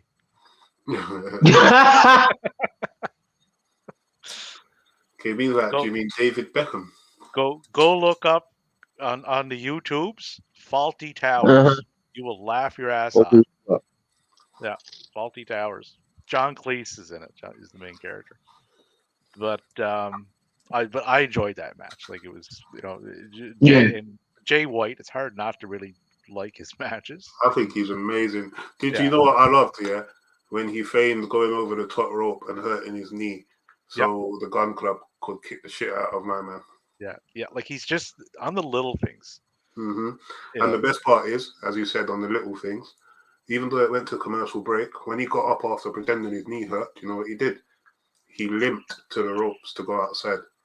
And it's like, that's so genius, because obviously you don't have to sell your leg. You're not injured. Do you know what I mean? But it's just because the referee's still watching, so the referee doesn't get wary. Stuff like that. Jay White, I love him. He's in the ring, like as a performer, he's fucking top class. And a lot of people wondered, it's like, oh, is he the guy? You know, because they weren't that familiar with him in Japan, and I get that. Some people weren't, but I seen his stuff over there, and it's like, you guys are in for an absolute fucking treat if they book him right. Yeah, happy birthday to Big D. Say for coming through, Josh. How you been enjoying the wrestling? But the booking. I mean, he even elevated the Asboy. So. Oh, they've nailed his bookings since he's been there. I don't think he's been pinned. To the best of my knowledge, he hasn't. No, and they have the way they've constructed some of his matches, like those FTR matches. He had everything thrown at him in those matches, and they could not pin him. And he pinned MJF. Sorry, just to pivot, I saw a meme the other day which rang so true. Roman Reigns, at the end of all his matches, he always looks like he just survived a literal war. And then they put like 4 pictures of his last 4 defenses, and he's won the matches obviously, but he's always clinging onto that bottom rope. he's just there panting like he's a meme of his last 4 matches. So that's over a third of them this year. And they all in terms of him, shots fired. He's always in the exact same position. It's like this nigga's literally skidding by. Well, he can rest up till next year. Rumble season is coming. I still don't know what. I'm still betting that they're not taking the belt off him at Mania. I still don't. I want to see who he goes up against. I know everyone's saying Cody, but again, I feel like Triple H is more ears to the ground with the crowd. So I feel like by that point, if the interest wanes, then he'll pivot. If the main goal is to get past Hogan, he's not losing at Mania. It'll be next. We don't know that for sure that he's trying. That's what I'm saying. That's just speculation based off of logic. But again, it's the E. No wrestling company makes sense. Look what's going on with NWA and Billy Corgan. Oh, Jesus. Exactly. What did I say when that video first came out? I said, that's absolutely stupid. You're trying to get a TV deal, and that's what you're showing that you're going to be doing on the TV. Top 20 network, and that's what you decide to do. Ridiculous.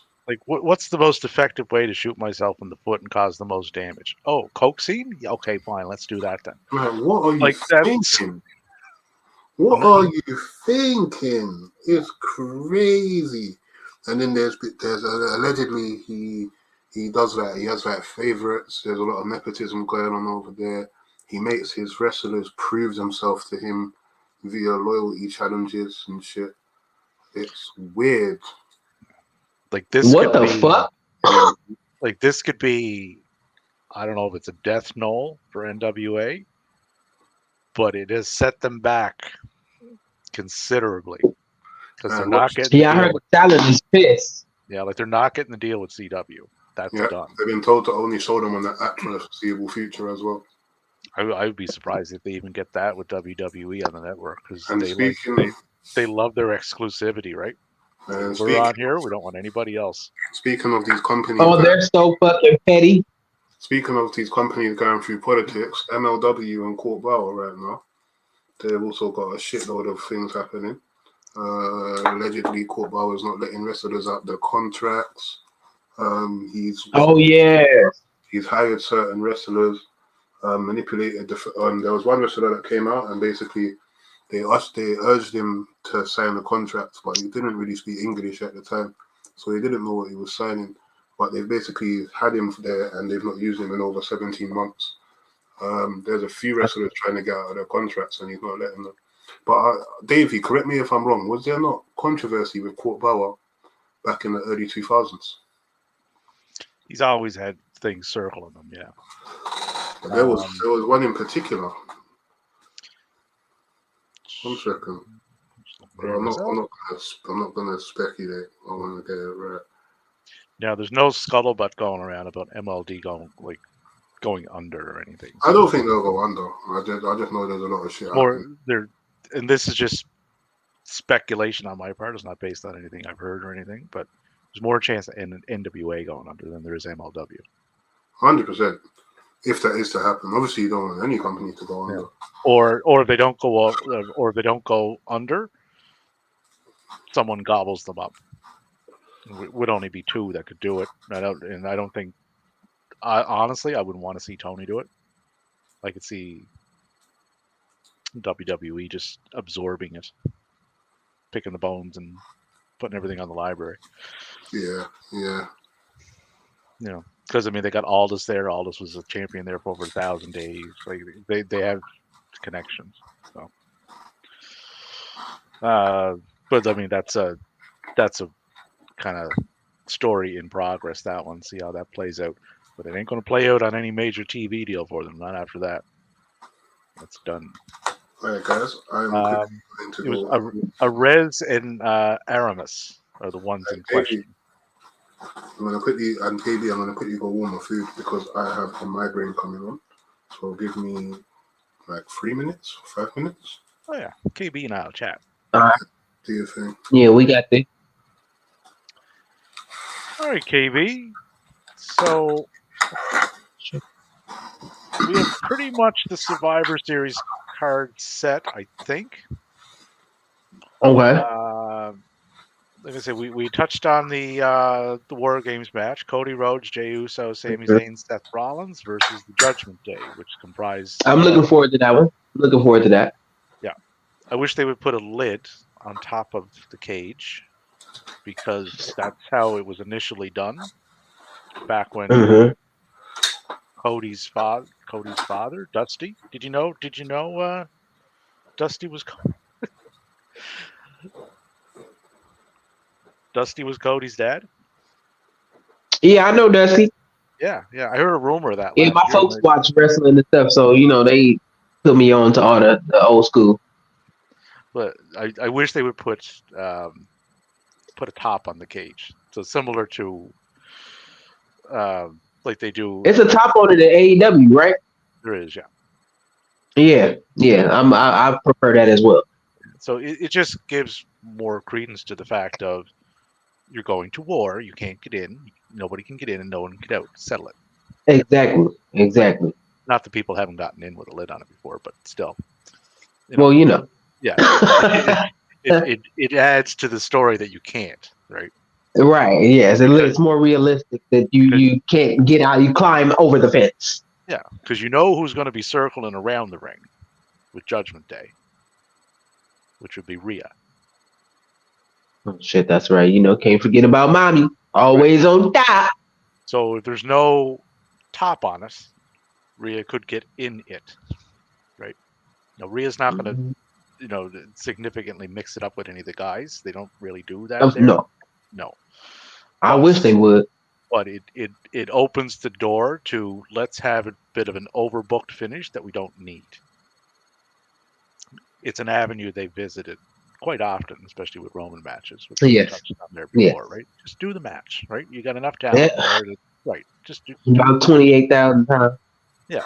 Well, and that's the other thing too. I'm still interested to see this match, but I've also seen these pairings, like you said, 849 times this month. I mean, it's just God. Jesus. Yeah. Do it. And okay, we did it. Move on. Like enough. Please. Just go on to something else. Like we've seen it. We get it. They match up well. It was great. All right. Rhea does have a match on this card. I don't think the winner is in doubt, as she's going up against Zoe Stark. Oh yeah, Zoe, because she won the other match. Yeah. I don't know. I would have been more excited for Shayna, but I'm not bad at Zoe Stark's getting the spot. Like I seen a lot of people was like, oh no, yeah. But I'm feeling it. Well, you got to think too, right? This is how I'm viewing it anyway. Whoever is going in that match is going to lose, because I mean the absolutely. With this is likely Rhea, Becky, Mania. That's the likely goal, right? So whoever's going in there, they're going to lose. So the trick would be, who are we putting in there that is in the meantime better coming out of it and could use the boost and the elevation of it and still eat the loss, and it won't hurt them, it'll help them, right? You don't think it would have helped Shayna? No, not at all. I mean, well, she kind of, she was hot after the Ronda stuff, and then they kind of just tossed her to the side. Dropped that like a hot potato. So didn't they? Like, damn. The thing with that, they gotta stop doing my girl Shayna wrong, man. Well, she don't deserve it. Well, that's the thing, right? And people bought into that. It's like, yeah, Shayna, fucking bring her back. NXT Shayna, yeah, they bought into it. Right? Yeah, and then they just dropped it. It's like, okay. And then I hate when they do that. Like, God, listen to the fucking crowd. So if they would have went the Shayna avenue, it's like, okay, so you're asking me to buy into this again. Why? That's the first thing that would pop into my mind, right? Where's it going? Is it going to go anywhere? Shayna's 42. Like, she's not a young chicken. God damn, is she? Yeah. So. No, I didn't know that.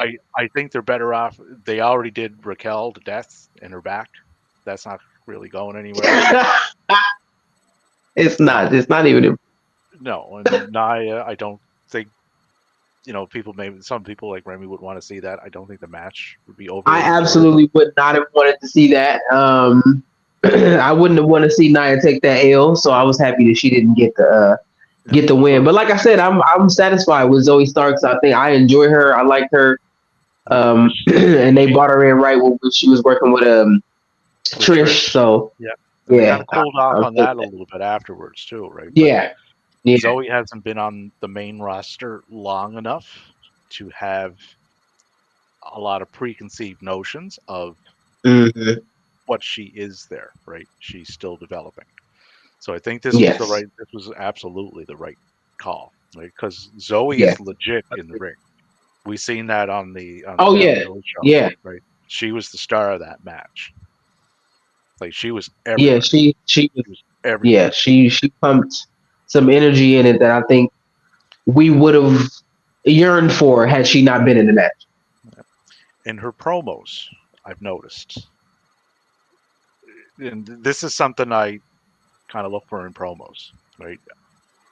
Do I find them believable? Like, does it sound like you're not right? Do you sound like you memorize something, or do you sound like this is coming from you, right? If I can exactly right, if I go down the avenue of, okay, this sounds like something you would say, not something somebody has written for you, right? That I like that. That intrigues me, right? She did a promo backstage Monday, and that's the feeling I got from it. It's like, okay, she sure as fuck couldn't do them in NXT. So, no, she couldn't. Like, she wasn't good, but she's improved that part of it. So I like that. She absolutely has. So I like where they're going with Credit Zoe. to it. Yeah, they said she'll lose. She won't win, but she'll come out looking better for it. Yeah, like, I know she's gonna lose, but I'm still looking forward to the match because I know she can go. So that I'm hoping that's as fire a match as I imagine it to be. I hope WWE let them cook for a minute and not give them. Well, it's Rhea. 3 seconds. It's Rhea. We got to see mommy. Well, she is going to get time. That won't be a 5-minute match, right? Rhea is on TV all the time on Mondays, all the time. So I need it to be at least 20 minutes. Give me a 20. Give me a good 20, 21. Won't be 20. Probably be. I'd say. Man, they never let them cook. I'd say 12 to 50. Well, they don't let them cook because their shows are the way they construct the shows, right? If you notice on most WWE PLEs, the average match time that you're getting is somewhere around the high 40% for however long the show is, because they do so many recaps and segments. And yeah, man, we don't need all that. We just want to see a good match on the pay-per-view, man. Pay-per-view, we know why we're there. I don't have to be reminded why I bought this. We spent weeks leading up to this. You reminded us every week why we're here. Yeah. There's no reason. Yeah, so I don't know why they do that on their PLEs. I wish they wouldn't, because just showtime, right? Like Sting says, it's showtime. Go put on a show, right? People are here to watch. Right, that's my. And as a comparison, when AEW does theirs, usually 65% and up. Exactly. Takes place in the ring. That's why they can get more matches on, because the majority of the show is in fact in the ring. That's why you can see. You can tell when it's an AEW pay-per-view. There's a difference between the pay-per-views and the weekly shows. WWE, sometimes they'll nail it, but most of the time it just feels like an extended SmackDown episode. Sometimes, yeah. Yeah. So it's just like, yeah, sometimes they'll hit.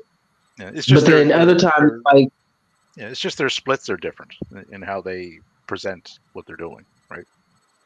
Mm-hmm. But that follows suit throughout the week too, right? Like Dynamite and Collision, they're usually in the 40% for in-ring stuff, and WWE on average is hovering around 30. So there's a difference, right? Doesn't sound like much, but when you average that out over 300 minutes, right? It's another 30. Another 30 minutes of ring time, right? Which is another 3 matches. Speaking of another match, we have the Intercontinental title on the line. Gunther going up against the now all of a sudden face Miz. I get why they're doing it, right? Because Miz lay claim greatest Intercontinental champion of all time. Whatever. He had a run. He had respect. A run. Yeah. So I get the connection that they're doing. Yeah. My only real issue. I mean, Gunther will win this. I can't see him having over a year reign and having him drop to the Miz. It wouldn't. To the Miz, nah. It wouldn't benefit anybody. Nobody. No. So, I think Gunther is pretty much a slam dunk to win this. So I don't know beyond this. Same. Where the end game, where they would be going with this, really? I think they're doing the same thing they had to do, like sometimes with Roman's run, like Gunther's beat everybody. So it's like we're just gonna keep throwing people at him. Some you're gonna enjoy, some you're gonna wonder, like when Logan Paul and Roman Reigns was like, what is this for? Like, why are we getting this? So you knew he was gonna lose. You knew he wasn't gonna win. We're pretty sure Miz is not gonna win this match, but I think they're just like throwing a body in there, trying to work on what's next for Gunther, because I mean, whoever dethrones him it's gonna be huge for them. So maybe they're trying to figure that out. I don't know, but I think Miz is like kind of a seat filler. Yeah, and that's what they would. I mean, if they're smart, that's what they should be. That work towards, right? Because if you beat Gunther, you've done something. Yeah, that could be said in WWE, in NXT, and prior to getting to that promotion. If you beat Gunther, right, you have accomplished something. Mm-hmm. So it should be somebody to say, okay, I'm passing the torch to you. Now, who who gets that torch is the thing, right? That's the question. Yeah. You know, do they circle back to Gable? You know, or is that kind of a dead issue? I think they beat that dead. Yeah, I think if they were gonna circle back, they shouldn't have done it more than once. I think they kind of just, now we're over. Yeah, he had a couple of kicks at the can, and they proceeded to put Chad right back with Otis and Tozawa into kind of a quasi comedy little faction, right? I mean, it works for him. He does it well. I've just always seen more from Gable than. Oh, absolutely! Now I'm ready for this to be over. I want to see Chad wrestle the way we know he can wrestle. Well, Chad could have been like a Kurt Angle type guy there, right? Right, like they could do so much with it. He's pretty. I mean, he's shown his comedy chops. He's good on the mic. He's got the gimmicks. He's got the skills in the ring. Well, and the crowd loves him. And that's why I kind of drew the parallels too, right? Because Kurt, had all those traits. Mm-hmm. He could be funny. He could be a heel. He could be a face. But they did all that, but they incorporated the top tier in-ring work with it, where when he got in there, he was legit, right? Yeah, you knew it was business time. Right. Same thing with Chad. Like they could have just added Kurt into Chad, right? They just like I would love to see a Kurt or Brock Lesnar, Chad Gable dynamic. I think that would have been amazing. Oh yeah. He is. I mean, he already proved he can go with anybody. I mean, any size, any weight, he can go. Yeah. And I think they should just let him loose. Like, stop holding him back in this little faction that he's got going on with Otis and Akira Tozawa. Like, we let him off the leash. Let him go. Well, he's hanging around in NXT now, which is interesting. Because, and I've mentioned this before, I would love for them to do this if they can circle around to it. But if Chad is going to be hanging around in NXT, we all know who the NXT champion is right now. Oh yeah, sign me up. Which is sign me up. You put those two in the ring together, right? You were going to make. You thought Mello and Dragunov was good. I think those two would blow that out of the water. Oh well, if that's gonna happen, then I'm front row for that. Yeah, sign me up. As soon as you couldn't even get it out. I already knew he was going. Yeah, that would be a match. And and if they time it right, it's like, okay, who's sending Dragunov to the main roster? Because he's more than ready. He was ready when he got. Oh yeah. Like, Dragunov is a world-class talent. Like in a absolutely right. And they better not mishandle him either. Oh my God. Always a fear of mine. I don't think they will. I think they'll book Dragunov similar to how they're booking Gunther. They'll just hell yeah. Let's not fix what is not broken. Right? Right. If you try to tame him down some and strip away some of the things that he does, you're basically not getting Dragunov. Because the man is that intense. If you take that away, you're not getting Dragunov, right? So the jump to the main roster. I think they'll stick pretty much with what you see in NXT. Good on the main roster when he gets there. I don't think they'll mess that up. They would be the jump the Creed brothers. The Creeds they are legit tag team. Yeah. They're doing it. They are doing it like that. They really impressed me. I like the way they were booked. Because like I said, always a fear of mine when people jump from the main roster because I see, what happens for some people. But I love the way they booked the Creed brothers. I'm looking and I can't think of her name. The girl that Ivy Nile. That come out with them. There you go. Yeah. Her too. They all the eliminations she got. They booked her strong. Yeah, they got that right. Yeah, they got that right. Ivy Nile has improved a lot in the ring. Yeah. The only thing that may hold her back on the main roster is her size. She's a little on the tiny side. Yeah, she's a little. Yeah, she's like Zelina Vega, big, right? Yeah, she reminds me of what is her name? Let's see. So I don't know what her, pardon the pun here, I don't know what her ceiling is on the main roster. So it may not be as high as people would like. It would depend on who's champion too, right? Like if they decide to at some point put the belt on Zoe, who's not an overly big woman either. Well, now all of a sudden Ivy Nile kind of matches up with Zoe, or if Roxanne Perez comes out. Roxanne ain't that big, right? So it'll depend. No, that's a lot of small ones right now. Yeah, it'll depend on who's holding what, when they decide to move on her, right? If they do. I feel like Ivy Nile is someone that they can build up as a strong little person, in the sense that she'll be a feats person, she'll be a spot person, and that'll get over with the crowd. Because she's strong enough to pick up Nile, by the way, just so you don't know. She could fucking squat. Yeah. She's strong as fuck. Yeah. You can look at her and tell that. Yeah. No, I've liked Ivy even before she started getting a push in NXT. There was just something about her. It's like, okay, you have something that's drawn my attention. Yeah. Like there's something there that draws me to you, right? Yeah. So she got like the Jordan Grace look going on. Yeah. Like very small, very stacked. and coming up with the creeds, like KB said, that was a smart idea because that's going to get her attention out of the gate, right? Because the creeds are getting attention, so one will feed off the other, right? So that was smart. Yeah, they booked them. They booked all of them. I have no complaints.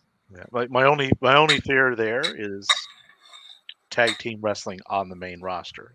It's not always. Split the belts, WWE. Please split the belt. What I can't offer you. Tommaso Ciampa, Triple H are boys. You got DIY back. Yeah. They're gonna want to see this television. Yeah. Oh, they have the teams there to do it. It's just that's what I'm saying. Will they book them to do it? It's the thing. Triple H knows if he doesn't keep his favorites happen to be one of the best tag teams and most popular tag teams that isn't made within that you get, like he's gonna have to appease them. I don't think he's dumb enough to just rot the division.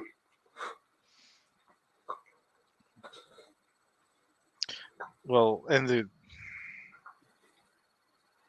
it's hard to say what they're going to do with the tag belts there too, because Finn and Priest have them right now, and Priest has the briefcase. So if he cashes in, like, do they have every belt? Right. Like that. I heard they was working on new tag belts, so hopefully the split is coming sooner than later. But it just needs something to re-energize it because it's flat. It's flatline at this point. Like we need there could be so many good feuds going on for the belts on both shows, and you just got Damian and Finn like just chilling with the belts, all four of them. And I can't believe I'm about to say this, but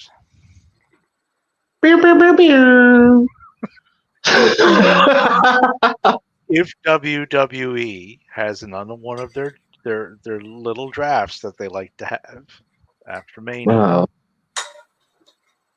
and they actually stick to it, like they did years ago, like when Paul was running SmackDown, and I think who was running Raw, was it Bischoff at the time?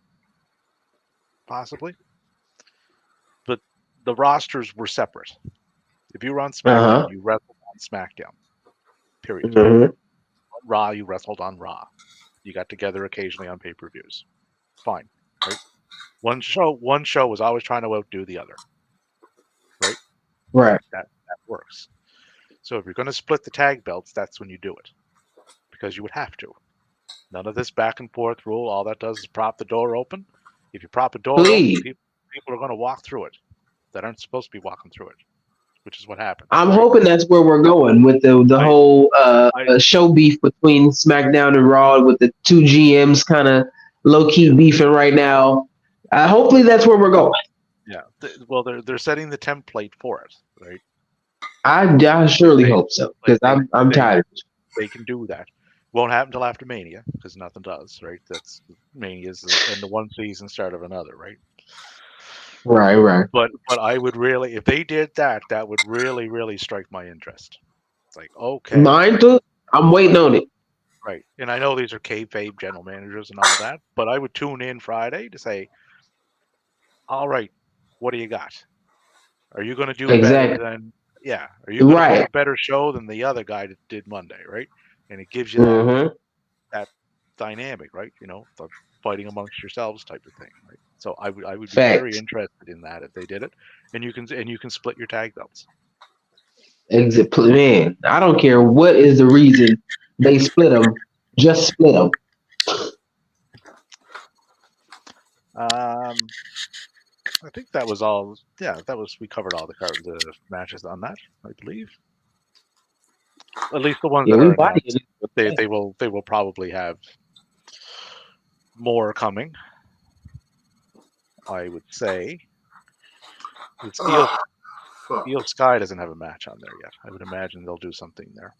I don't know. Yeah, probably a couple more coming. So, Io Sky, Mm. they're setting the seeds, planting the seeds for Bailey to be Jeddah's friend. I don't know if you don't realize when Kyrie came back. Oh, Bailey's Bailey was the best bud that is now the third wheel. What it also means is all them times where everyone thought Bailey was being shady or like devious, she wasn't. So this also sets the stage for a Bailey face turn. Mm-hmm. Mm-hmm. Which, as long as there's no whatever it was she had on the stage last time, those things that inflate. Wacky wave. As long as they don't do that, I'm all for a face turn because she does wasn't a fan.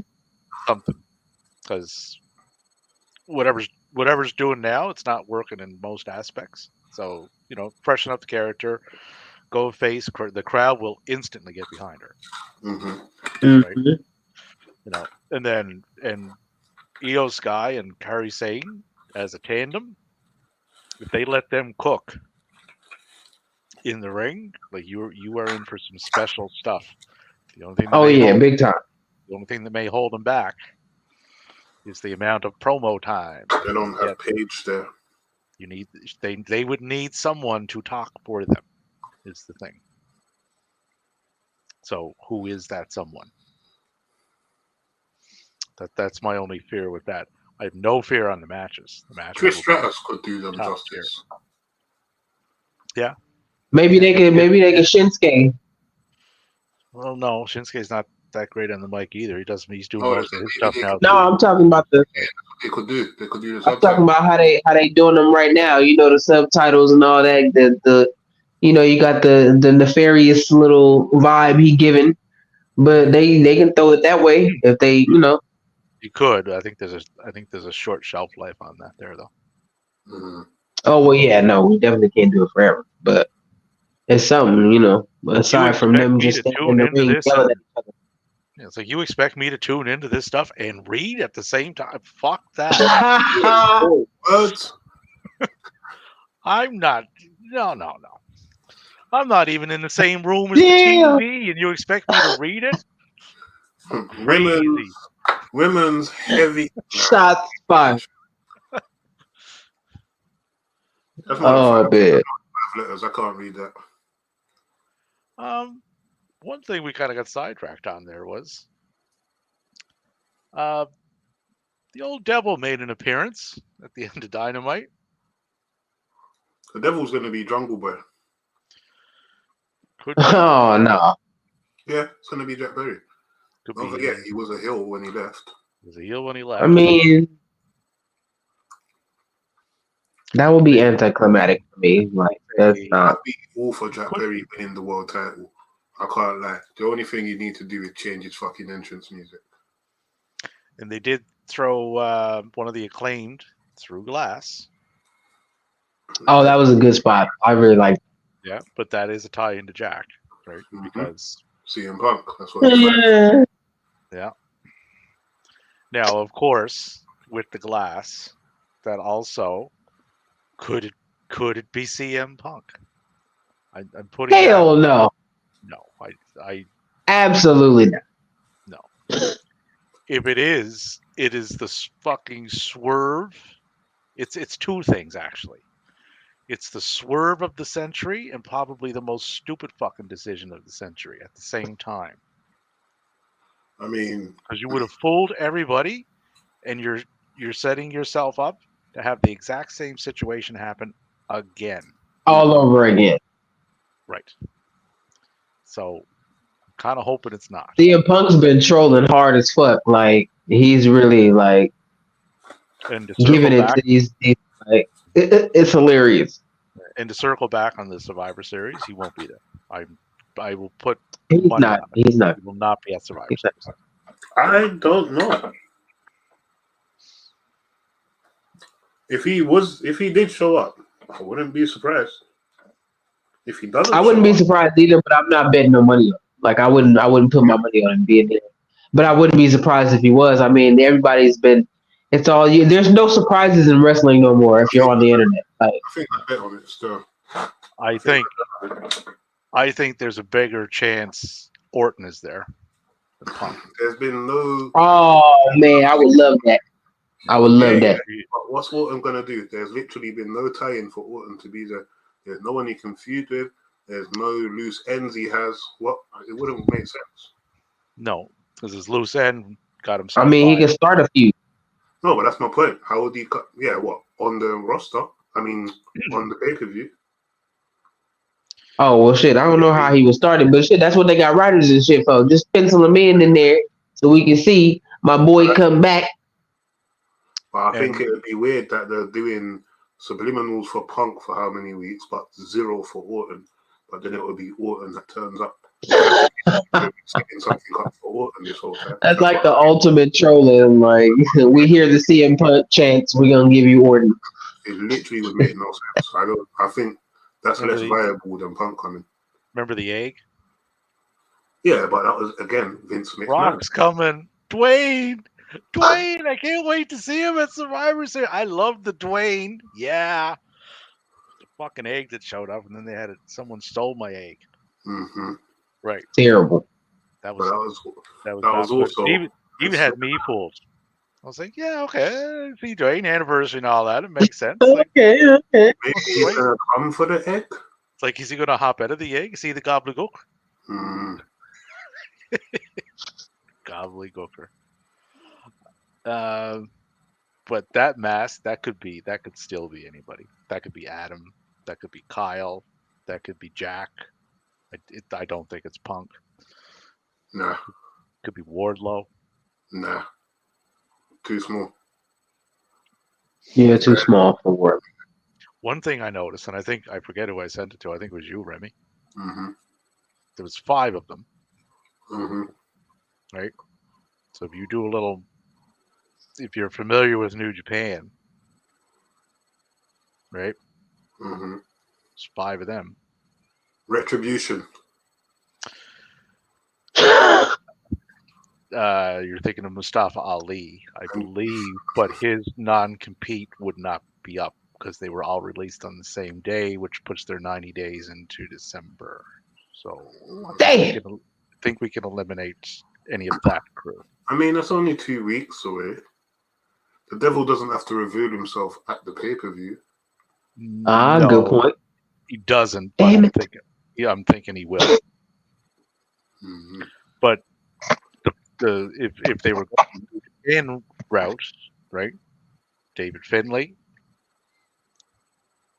Drilla Maloney, Clark Connors, Alex Coughlin, Gabriel Kidd. I don't think any of them would make. Ooh, I don't think that would be banking on the smart fans.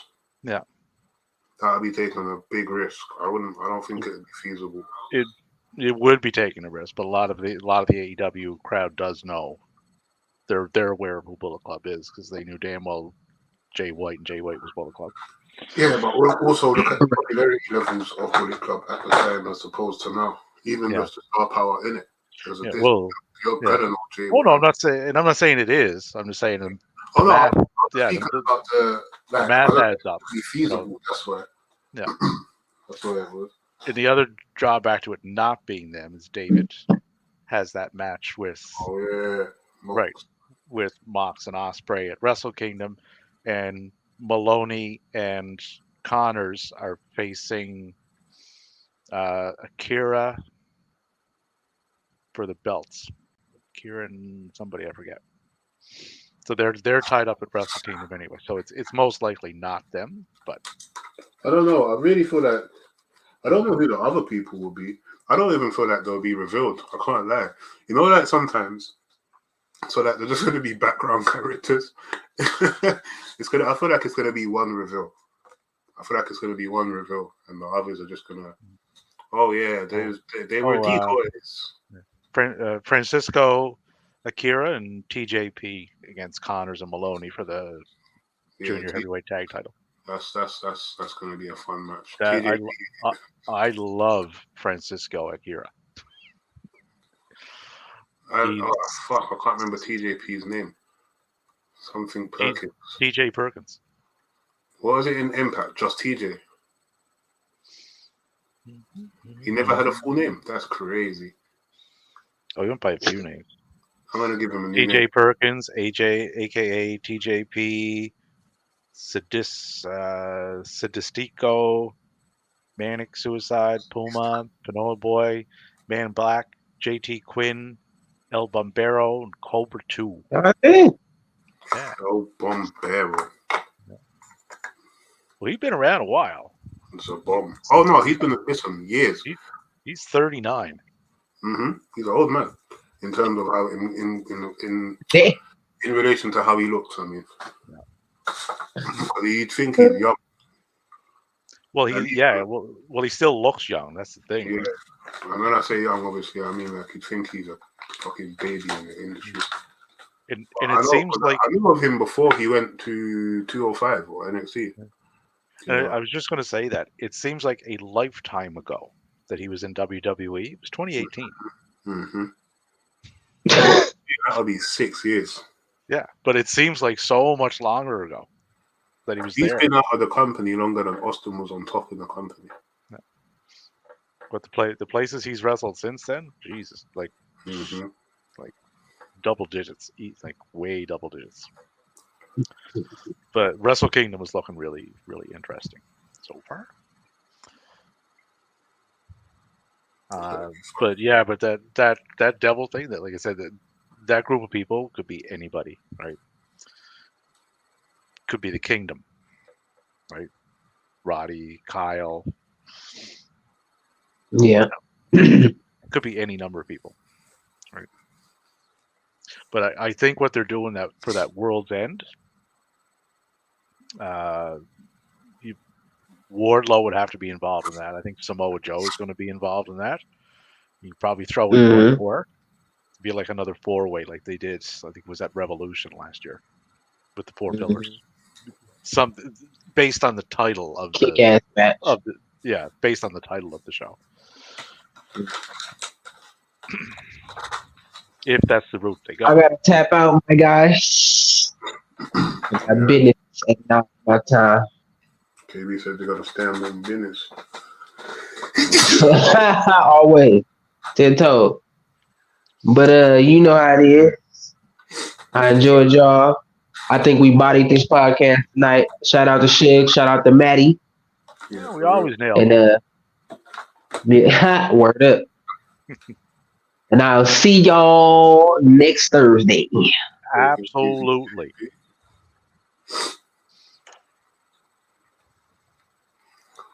Davey, you stole my lead. Where's it going? What else do we have on the? We pretty much covered everything. Just kind of a quick rundown of the full gear card. Yeah, MJF Jay White. That one is set. That's going to be a fucking banger of a match, you know. Yeah. Moxley and Orange is set for the international title. We have the 6-man tag team match. Christian, Luchasaurus, and Nick Wayne versus Adam Copeland, Darby Allin, and Sting. We have Hikaru Shida and Tony Storm for the title. And I would imagine the newly arrived Mariah May will be involved in that. Most likely, yeah. Adam Hangman Page and Swerve Strickland. This could steal the show. Can I just say, it's a good thing Adam doesn't carry the lynch rope no more. Yes, someone mentioned that on Twitter. So he should say no. He should not. He most definitely shouldn't. It's like you, sir, have just fallen into the category of I don't think prior to tweeting and sending it. Right. If he did for some reason decide to come out with his old gimmick, you see that house cool move? Swerve would kick. I feel like, because all Swerve's moveset, I don't know if you realize, apart from his like slams and that, they're all moves in which if he had to, he could hit you for real with it. Yeah, he's very Osprey-ish in that. Mm-hmm. He's in control. It's like, if I want to hurt you, I'm going to. So, yeah. Right. And all his moves are in that manner. Even from his uppercuts to his corner moves to his fucking kicks. Well, the arm snap on Penta. Yeah. Did you hear it? Mm-hmm. Not only see it, but did you hear? I was like, oh my god! Penta looked like he was in legit pain because even after the finish, he wasn't selling. He was just like frozen. Yeah, well, he probably was. Yeah, but but they walk a finer line with that there too, right? It's it's let's make this as realistic as we can without really hurting each other. They walk that line really well. But I do have a problem with that move though, because Penta does it as well. Yeah. My problem with that move is they never sell it long enough. That your arm should be fucked for the whole rest of that match now. Not now in 3 minutes time you just start doing all your normal moves again. Or furthermore, Penta should have submission moves in which he utilizes arm moves. Yeah, little things like that would add to it most definitely. Or just do it after your matches or something. Yeah, but you have to sell either what was done to you, what you had already coming in. Mm-hmm. Right. I noticed that, and I loved the Sami Seth match Monday. Loved it. I think that was probably one of, if not the best Seth match he's had since he's had that belt. Yeah. That's how much I like that match. But one little nitpick I had on it, Seth is out there fucking jumping around like he's in Circus du Soleil, and he got his tape all backed up and supposedly has a big back injury. He's just up and bopping around after doing somersault fucking backdrops on the Sami. Grab your back. Just do something. It's been a focal point of things now for the last little while. The only time he sold his back is when he's in genuine pain. Yeah. But you got to incorporate that into what you're doing, and that's just a small nitpick. Other than that, the match was excellent. Another match that came about Wednesday: the Young Bucks. What is going on with the Young Bucks and the whole? They're brothers. Yeah, but they've been the title. They've been number one contenders. Yeah, I think you and I spoke on this last night. They have been. Yeah, they won that, but I think this match here was obviously the game plan of what they were doing. So I don't think so. I think it was, which is why they didn't draw attention to them having it the whole time. Because if you draw attention to it, it's like, well, why haven't they? I heard allegedly, and I'm not like I can't say it's 100%, hence the alleged, but it makes sense to me. Young Bucks won the title shot because they were going to do FTR versus Young Bucks rematch. But Scuttlebug says FTR didn't feel like losing to the Bucks. So that's why they vetoed and requested to put over Cass and Ricky Starks. Because that wasn't meant to be the planned match, they halted the plan and then they pivoted with this Golden Jets thing. I've seen that online, but I haven't heard any. That's why I said allegedly. But you know what will solidify that? I haven't. The best way I can put this is I haven't heard it from any sources of which I would trust. Yeah. But do you know what will solidify that though? If the Bucks lose. If the Bucks lose, then there's more sense in Omega and Jericho going after Ricky Starks and Bill than there is. So that would show that the original plan was Bucks for FTR. And another thing I was thinking too is Jericho in all this.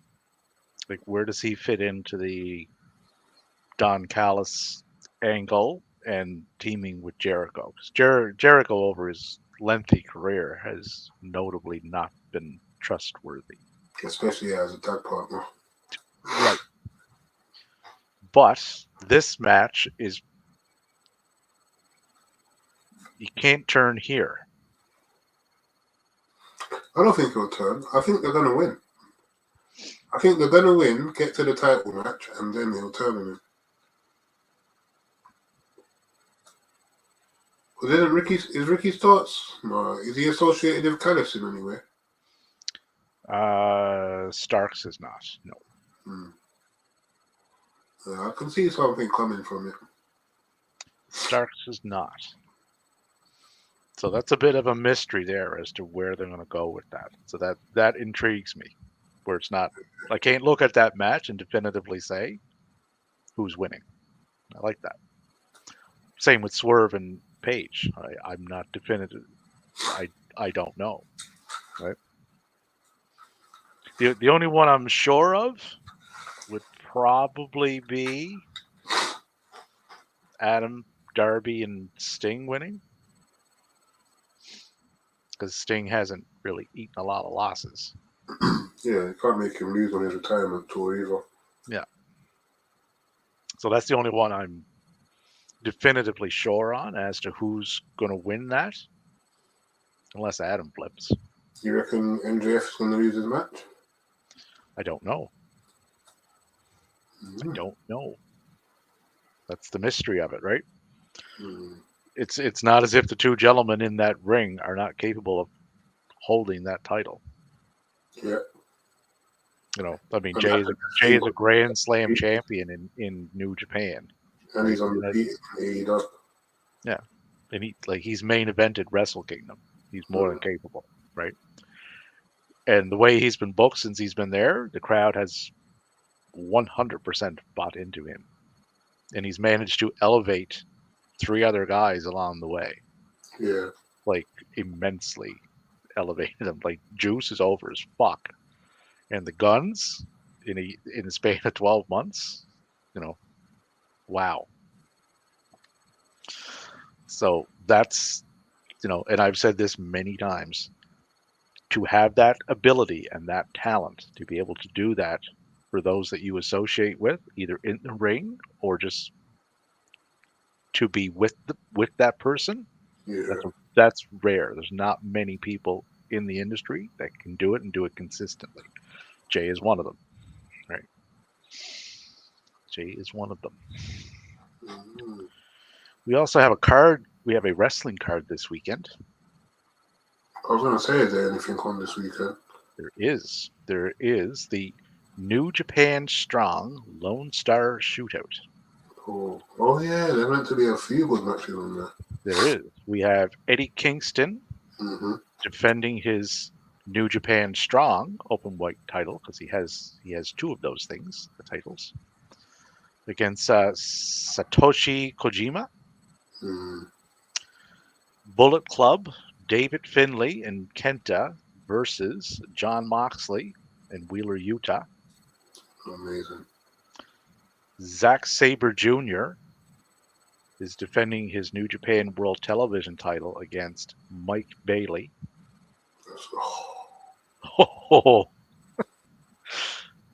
The IWGP Women's title match, Mayu Iwatani is going up against Stephanie Vacuor.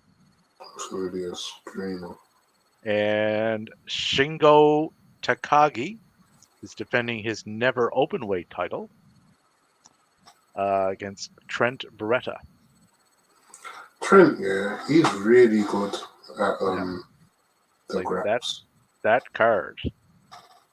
Like, I don't know when it's coming on, time wise, but I will fucking sit down with you and watch, even if it's on a replay. Yeah, definitely. Yeah. Like there's no filler on that card. Like that is quite excellent. That Sabre Bailey match.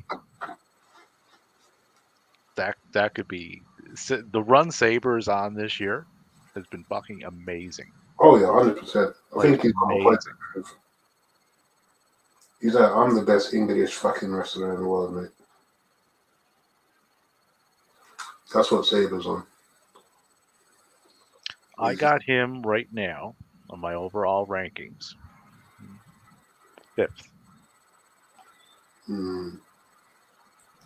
Ospreay, MJF, Danielson, Omega, Sabre, Jr. If I had to think of 10 people right now in no order, first ones that come to my head: Mox, Cassidy, Bryan, Seth, Gunther. Wait, Mox, Cassidy, Bryan, Seth, Gunther. Malachi Black. I think he's very smooth. I've always liked him. Swerve, MJF. It's a very AEW heavy, isn't it? A little bit. One of the Creed brothers I do like. I'll give you my top 15 right now. Wait, I've got 2 more. One of the Creed brothers. Is it Julius? I think it's Julius. Yeah, Julius is the one you like, yeah. And Trick. No. That's just out of bias. Not Trick. If I say Trick, I don't like that's just out of forget. Oh, I have a thing on Trick that I want to cover right quick too when we're done this. Ilya. Yep. Yeah, I'll say Ilya.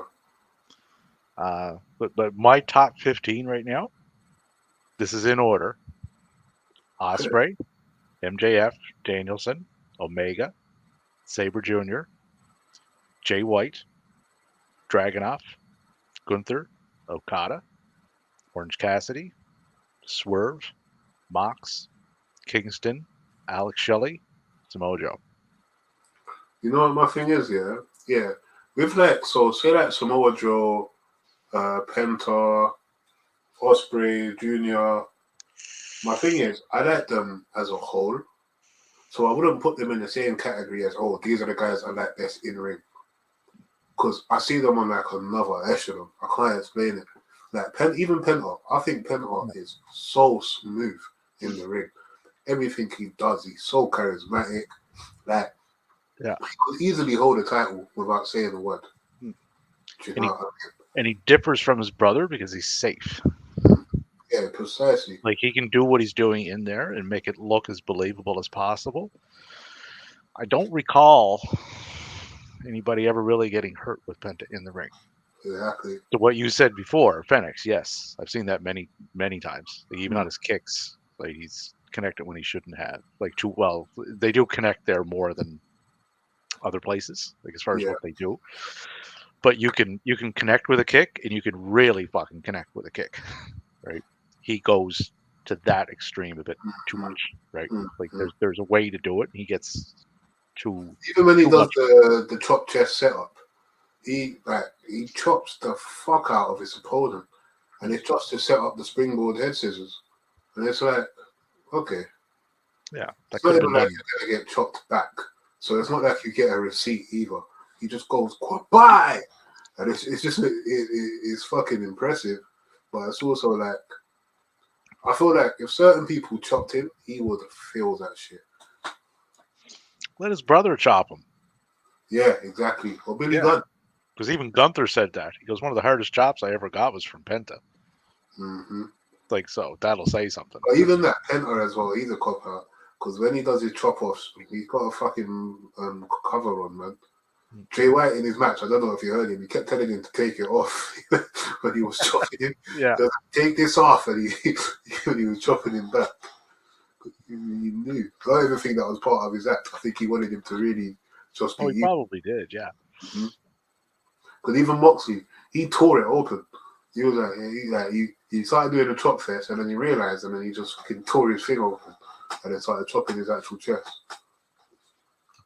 Ishii is another one. I wouldn't want to get chopped by that man. Yeah, he's a ball of energy. Him. I wish Claudio would start utilizing chops, because I feel like if he put his forearm into a chop, you would die. But I like that he started to do his uppercuts a bit more stiff, because I feel like he realized before he just looked really soft. And you're in a company where a lot of people work snug. So I like seeing him work snug now, especially when he just looks pissed off. Ooh, now that you've mentioned Claudio, I just noticed something. He's got a match coming up with what's his name, no? Are they pivoting to him versus Okada? Well, that's where I was going, because he is not currently on the Full Gear card. Danielson is already booked for Okada at Wrestle Kingdom. So do you think Claudio gets Okada at Full Gear? I see it happening still. I see it happening. Because they wouldn't do, I don't think, because the next pay-per-view they got is the very end of December, which would be in the same week as Danielson Okada. So I don't think they'd run it that close. Yeah. So you very well may see Okada Claudio on this pay-per-view yet. Because he mentioned Orange, and he already fought him. Right? Be against it. And he mentioned Claudio, who he has not fought yet. And at the end of that Orange match, Claudio and Mox were not really close. So there's something there. Now, where they're going with that, I don't know yet. But it's enough to grab my attention. They weren't as buddy. I didn't know if that was part of it, or if Mox was, again, just legit pissed off. Because that is, again, it's Mox. That is some shit he would do. Yeah. Let's not forget how rampant he was moving before he took a break. Like, when Mox is in a mood, he's in a mood. And he's in a company, he's not in WWE where you have to keep it under wraps. He's in a place where he has the best win-loss record. He probably has the most stroke. If he's pissed off, he doesn't have to hide he's pissed off. No. And so you and I spoke on that before, too, right? They blur the lines there between reality and kayfabe frequently, right? So that could be part of it, too, right? I wouldn't be surprised if nothing came from it at all as well. You know what I mean? In regards to Mox and Claudio. Because also, that would just be another WWE feud. I feel like TK tries to stay away from that if he can. Obviously, Edge and Christian different, because that's something that's never been done properly. And it's still, and you know something, it still would not shock me to see Adam flip. Because he said he does not want to be. He did not come there to fight Christian. He wants to tag with Christian. But don't forget, on one of our first podcasts, I said if Edge goes to AEW, I see him turning heel and being Christian's ultimate underling. I said it, and everyone was like, "Why would he be Christian's underling?" Well, you flip the tables, right? Edge had a run. Edge had a run as the main guy in whatever tandem they were doing for a long time. So flipping the tables now, especially with the run Christian has had, and I think Edge would be all for that as well. Yeah. Oh, absolutely. Yeah. And it gets him his wish. It's like, okay, let's tag. Exactly. Right? So now you have Edge and Christian go after Starks, right? And you don't even have to make Edge a baddie per se. Like, yeah, he aligns with and does Christian's bidding, but also his promo, I said that I wanted to end my career with my best friend. If it means doing this, then it's so simple. It makes perfect sense. Yeah. God, TK, bro. And who did Adam have a little back and forth with in the ring on the promos? Ricky Starks. Yeah. Starks, who has the belt now. Ricky Starks, Big Bill. Christian and Edge. Exactly. Right. So there's dots there to connect that are very easy to do if they chose to go down that run avenue. And you know that even like that, if they came out together, you know Christian will make the ring announcer mention his name first instead of Edge and Christian. Christian and Edge, yeah. Christian and Adam. Yeah. But you don't get to the eventual Edge and Christian one-on-one I don't think without them being together first. Exactly. Because you can't do it the other way. Eventually, Christian's going to go too far. Edge is going to try and stop him or something. And Luchasaurus will probably still be there. Christian will sick Luchasaurus. Because if Luchasaurus doesn't turn before, I feel like Luchasaurus will have to be there longer than Edge will for there to be a meaningful feud to come out of it. But if they do it that way, right? That gets your tag team. Probably gets you a tag team run, right? Edge at this stage of the game, he doesn't need a world title, and there's too many people there already to put belts on, as far as a world title goes. But that leads to the eventual split, right? Which will eventually lead to the one-on-one, which could be the retirement match for Edge, which could be done similar to Cody and Dustin, the match they had at the very first All In, because that was epically classic. Yeah, definitely. Yeah. So I would be on board if they did that. I would be most on board for that. Like, and that's an easy story to tell, and you can stretch that story out quite a bit. Yeah. Right. So, Trick and Carmelo did a promo. I don't know if you've seen it. I've not seen it, but I gathered what it's about and where it's going. I think it's going to turn out that it wasn't Trick that attacked. So here we go. We mentioned him earlier. So here's a theory. It wasn't Trick that attacked Carmelo. It was Ali. Ali's coming back to NXT. Yeah, this is just a theory, right? Mm-hmm. Now, what that now means is you have Ali and Carmelo getting to finish their rivalry, start the rivalry, and then you also get Melo having a legit reason now to be vexed and after Trick Williams. Mm-hmm. So, yeah, how say you? Yeah, I would be down for that.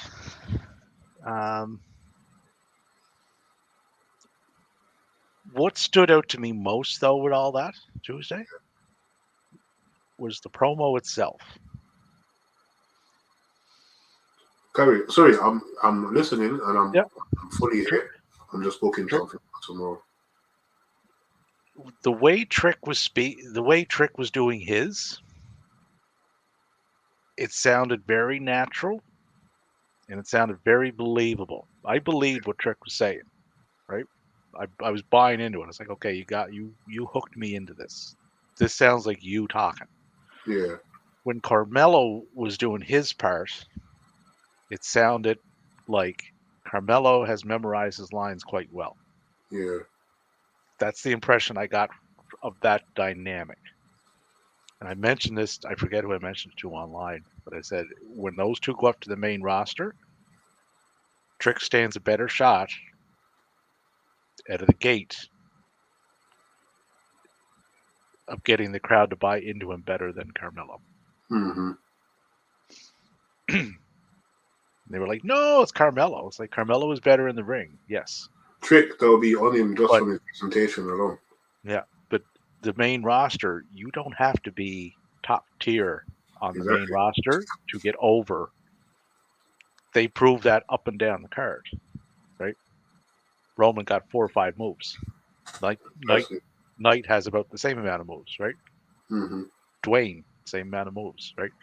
There's pattern there. Trick is not as good as Carmelo, but his character is far better. Even aesthetically. Yeah. Even his presentation. And that's the thing. Once you got the presentation, you're pretty much good to go on the main roster. Yeah. But I know that really stood out to me in that promo. And then even Karrion Kross. If Karrion Kross had got to debut properly on the main roster, he would have been perfectly fine. Yeah. Been perfectly fine.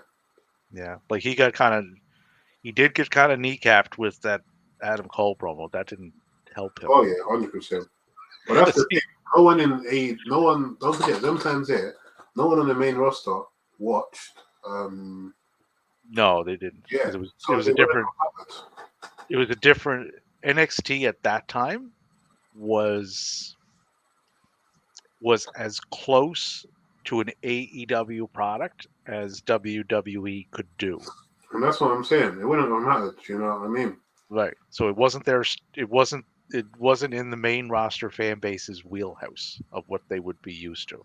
Yeah. It was a different style product altogether. Right. And that's why, when they were going head to head, when it was the black and gold, that was good. That reminded me of the Monday Night Wars. It's like, okay, Paul would come out with this amazing show, and it was, the difference was they were still kind of held on by the PG-13 thing, right? Yeah. So whatever Paul would do, Tony could look at that and essentially say, "Hold my beer." Right. We're just going to top it, right? Because I can, and I have the talent to do it. He didn't even have the roster that he has now. But each show was elevating the other in that sense. It was, it was great. And then they fixed it. Turned it into Nickelodeon 2.0. Oh, that was so. I remember I watched that first episode. What have you done? You fired everybody and you let everybody go and you splash paint everywhere. And you made it right, and you made it really bright. Why did you do this? Why did you kill the show I loved? The new set and everything. Oh. It's as close now to more of a hybrid than it's ever been. Yeah. And I don't know why you don't just pull the plug and just fucking go back to black and gold properly, man.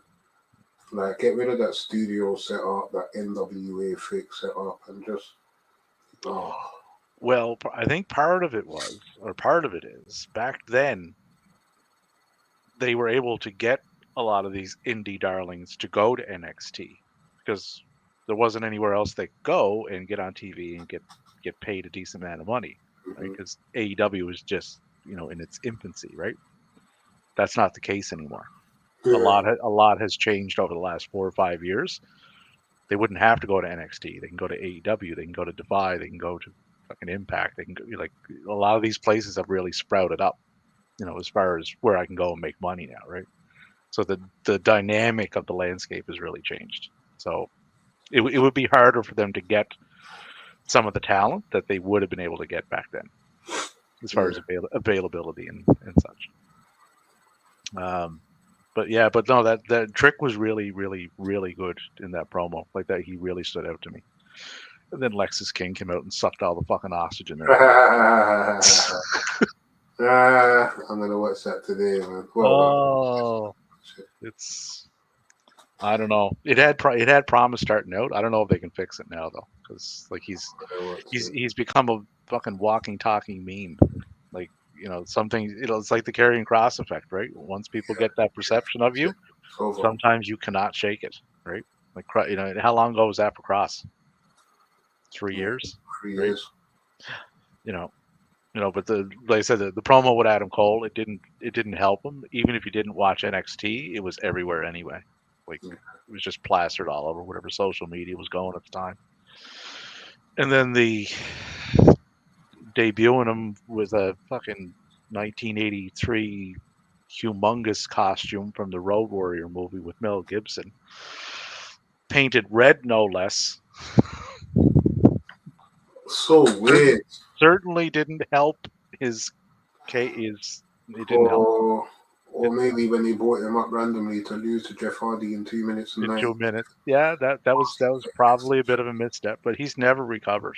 Like, in every gimmick they've given him since.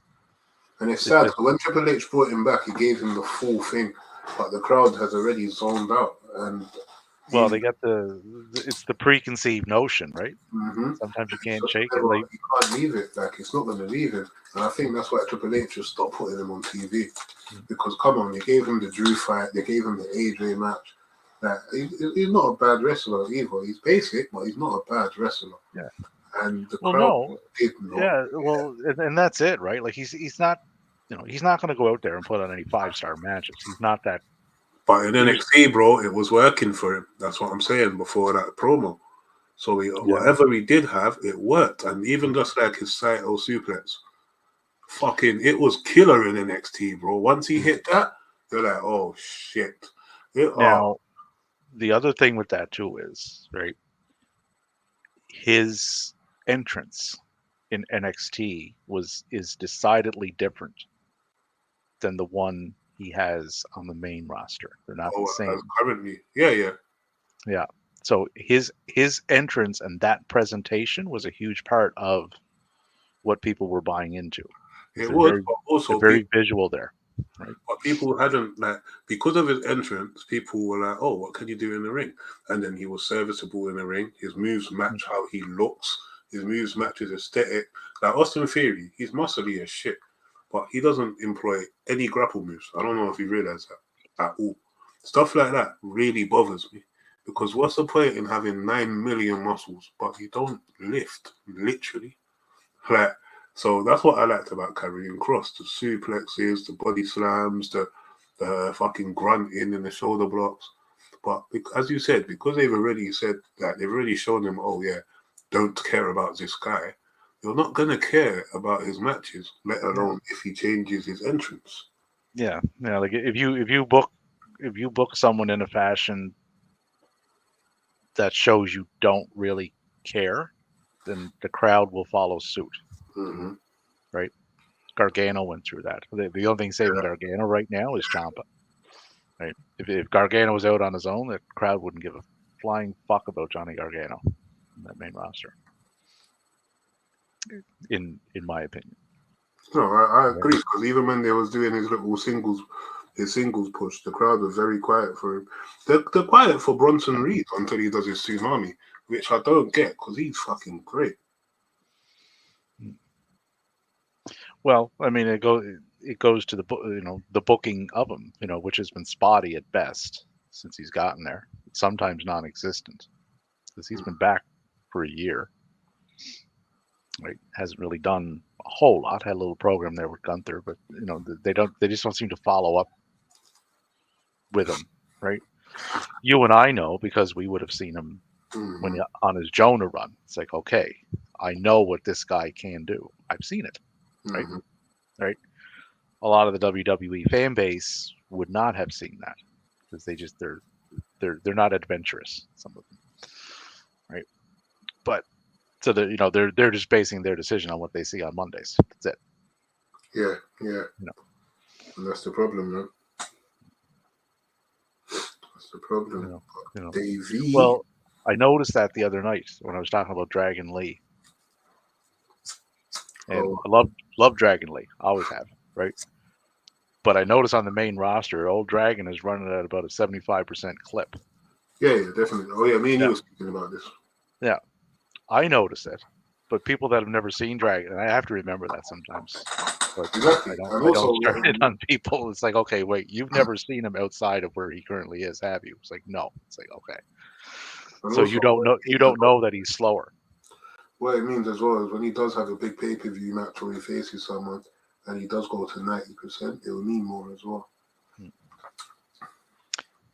If they get him. That's what people thought Shinsuke was doing. They thought he was lazing around because he was waiting for big matches, but then when he got the big matches, he still fucking under-delivered, because he stopped giving a shit once he came to the main roster. Yeah, NXT Shinsuke and main roster Shinsuke are two different Shinsuke's. And that's not even via Vince McMahon. That's solely through Shinsuke Nakamura. And then when you look it up, you can see that he had the same issue in New Japan. He was known as someone that reins it in a lot of the time. He's getting up there now too. Like but this was all about 7-8 years ago. I'm talking. Like he was getting, there was reports of him like reining it in, like, or like relying more on his charisma to carry the match than the actual effort. And you can kind of see it. Yeah, he's 43 now too. Mm-hmm. Yeah.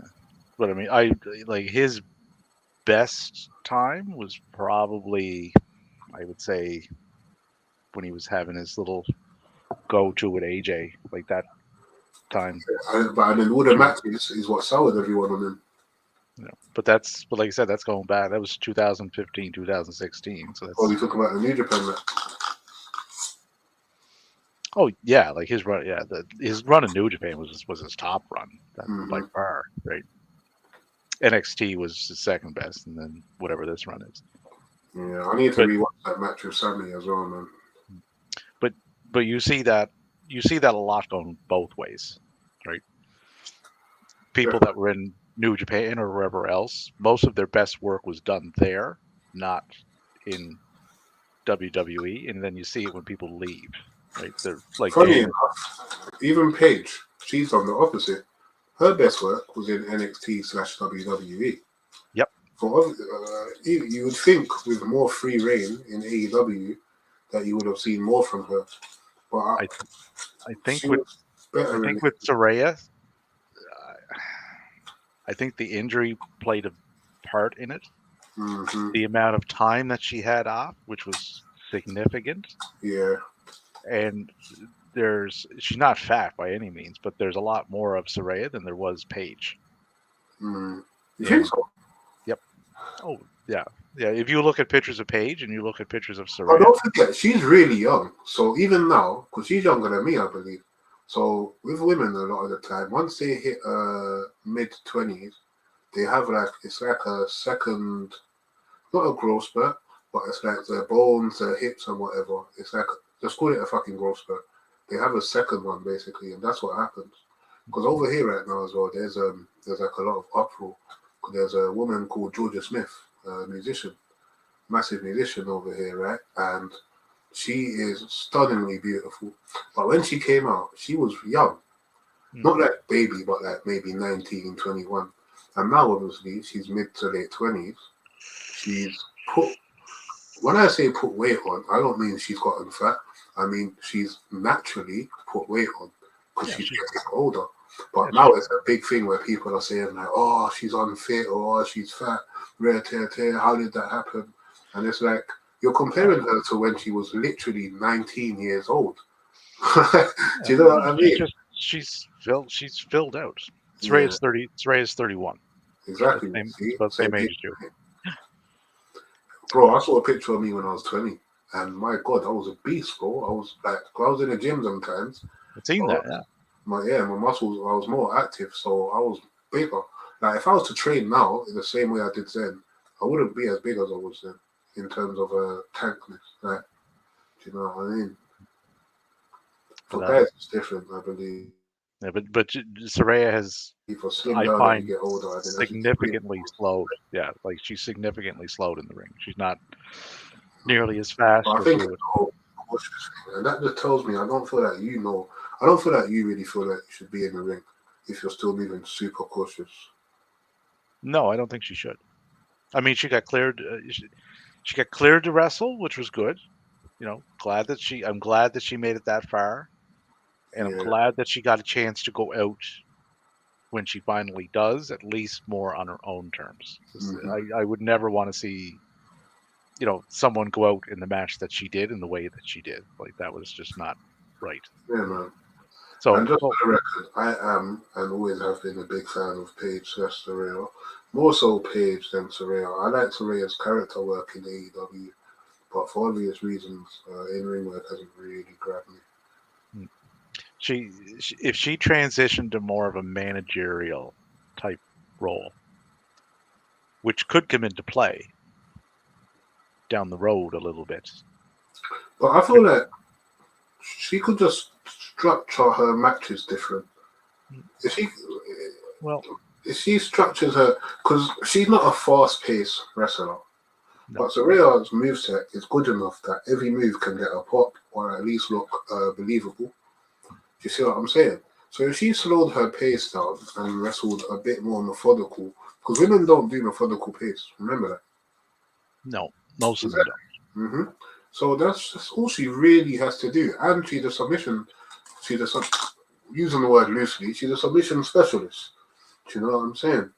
So I feel like that's literally it. I feel like, and as well, what it means is you could limit her bump card. Like, I just feel like there needs to be a little change. You know what I mean?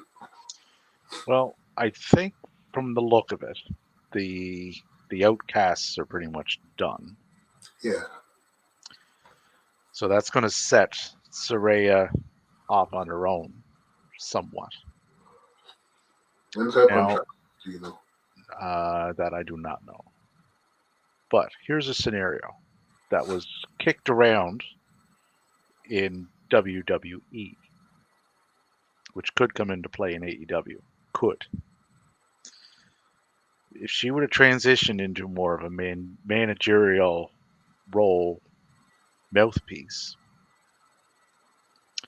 and Marina Shafir comes in with her buddy, Ronda Rousey.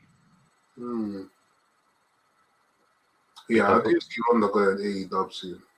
Because it was talked about in WWE that Paige should be the mouthpiece for Ronda. Wait. Because there's a caveat here. Ronda apparently wants to go back into MMA at some point. Yeah, she might. Going to AEW could potentially sour relations with UFC. Could, yeah. So would it be something she'd risk? Depends on how serious she is in going back to MMA.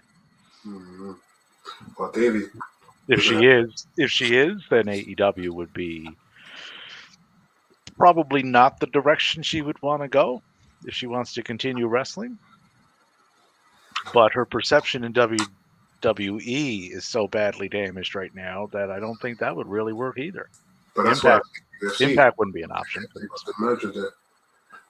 The thing is, if she's doing indies unannounced, then why would she not do Impact for a couple months or on a per appearance still?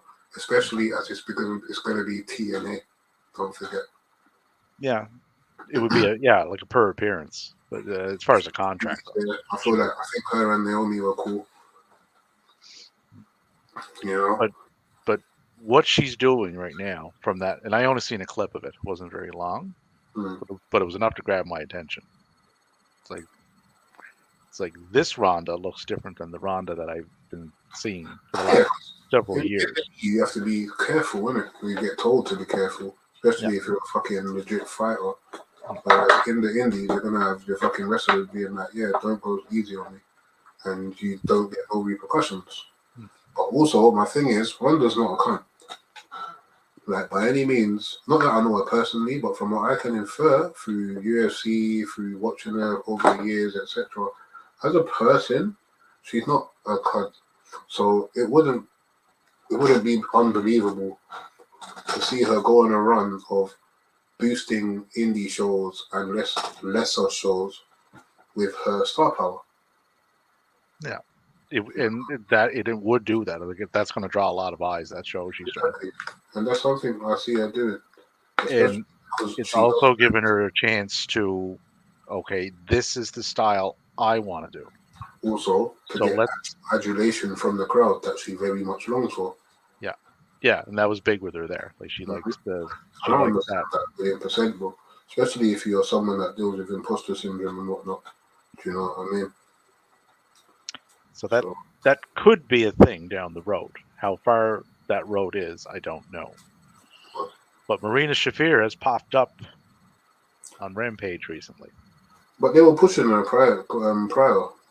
They were, but she needed work, a lot of work. Oh yeah, she was. And basically, she's good friends with Mox, right? Mm-hmm. So Mox and told her, go here, right, and learn. She's one of their wives. Who's Marina Shafir? She's going out with one of the wrestlers. I believe you are correct. Let's see if I can find that here. She is or was going out with one of the wrestlers.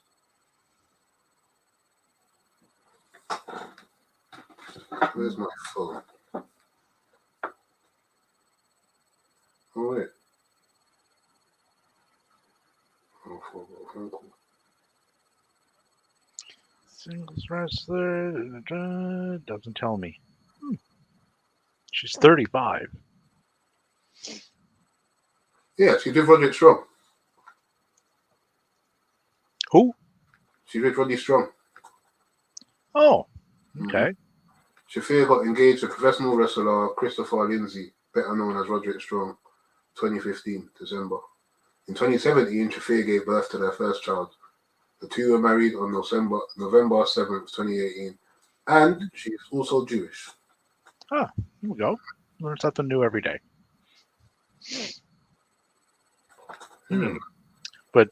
But what I've seen of her though, she's improved a lot from when she first got there because she was not good when she first got there. I've seen her do other matches recently too. Yeah. When she first showed up, I'm like, oh dear, this is not good. Yeah, no, like, at all. At all. But go and learn, right? They like people say AEW they don't have a performance center. It's like, well, they do, right? They're just called other promotions. Yeah. Go there and fucking learn. Right. Who's grinding, man? Yeah. That's where, for decades, that's where those were the performance centers. Before you got to NWA or WCW or WWF or wherever, that's where you went. WCW power plant. Yeah. Davey, funnily enough, I'm going to end this on Ronda Rousey. That sounded like a very funny sentence, but You're gonna finish on Ronda Rousey? He will break my bones. Yeah, I'm not even about it at all, bro. Fuck that. Someone asked on Twitter the other day, could you go out as a girl that could physically beat you up? And it made me realize I couldn't do it, man. I'd be scared. I wouldn't want to piss her off ever. Fuck that. Or like a man pisses her. Oh no, like I'm all trying to stop her from beating my man up, and in the process, I'm just putting myself in danger. Fuck that, bro. Imagine you go to stop Ronda Rousey from getting into a fight, and then because you touched her and she's literally a judo master, you blink and you're just on your back, like, and she's in the fight now as well. You're just there like, babe, wait, I can't feel my legs 1 second. Let me just... Let me attempt to pick myself up off the ground here. Babe, I think you might have accidentally tweaked something there. No, I'm not with it at all, bro. But yeah, baby. Nice stream, nice, straightforward, to the point, covered a lot of areas. But do you know what it is? I've not been sleeping properly the last week, innit? So I've just got a banging migraine that's just creeping up on me. I don't know if you noticed, I rolled my spliff and I've not smoked it. Like, I was like, maybe not now. Breakfast. Yeah, you're like that. Not the best idea. Breakfast. Oh. Yes, no, this was a good little stream.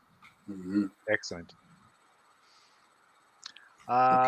So, all the Crew Day listeners, keep an eye out this week. Remy and I may be doing that New Japan show, Japan Strong show. Don't have a time on it yet, but we will be posting on the Twitter X's timeline. So keep an eye out. Don't forget to follow us. If you want good wrestling content that covers multiple promotions, we are the place to get that. And also what we're going to start doing as well is general stream podcasts in which we just talk about shit. No politics, no fuckeries. Free Palestine, by the way. But no politics, no fuckeries. Like, just layers. Different layers. But funny you should say that. I was talking to Captain there Tuesday, I think it was. And the states had some just state elections, minor ones and stuff. I think Captain and I are doing the presidential election next November. Oh yeah? Yeah. Oh, I know enough about it to follow it, but I'm just a spectator from the Great White North. It doesn't affect me one way or the other. Oh, you're just there for vibes, bro. Well, it intrigues me, some of the goings on.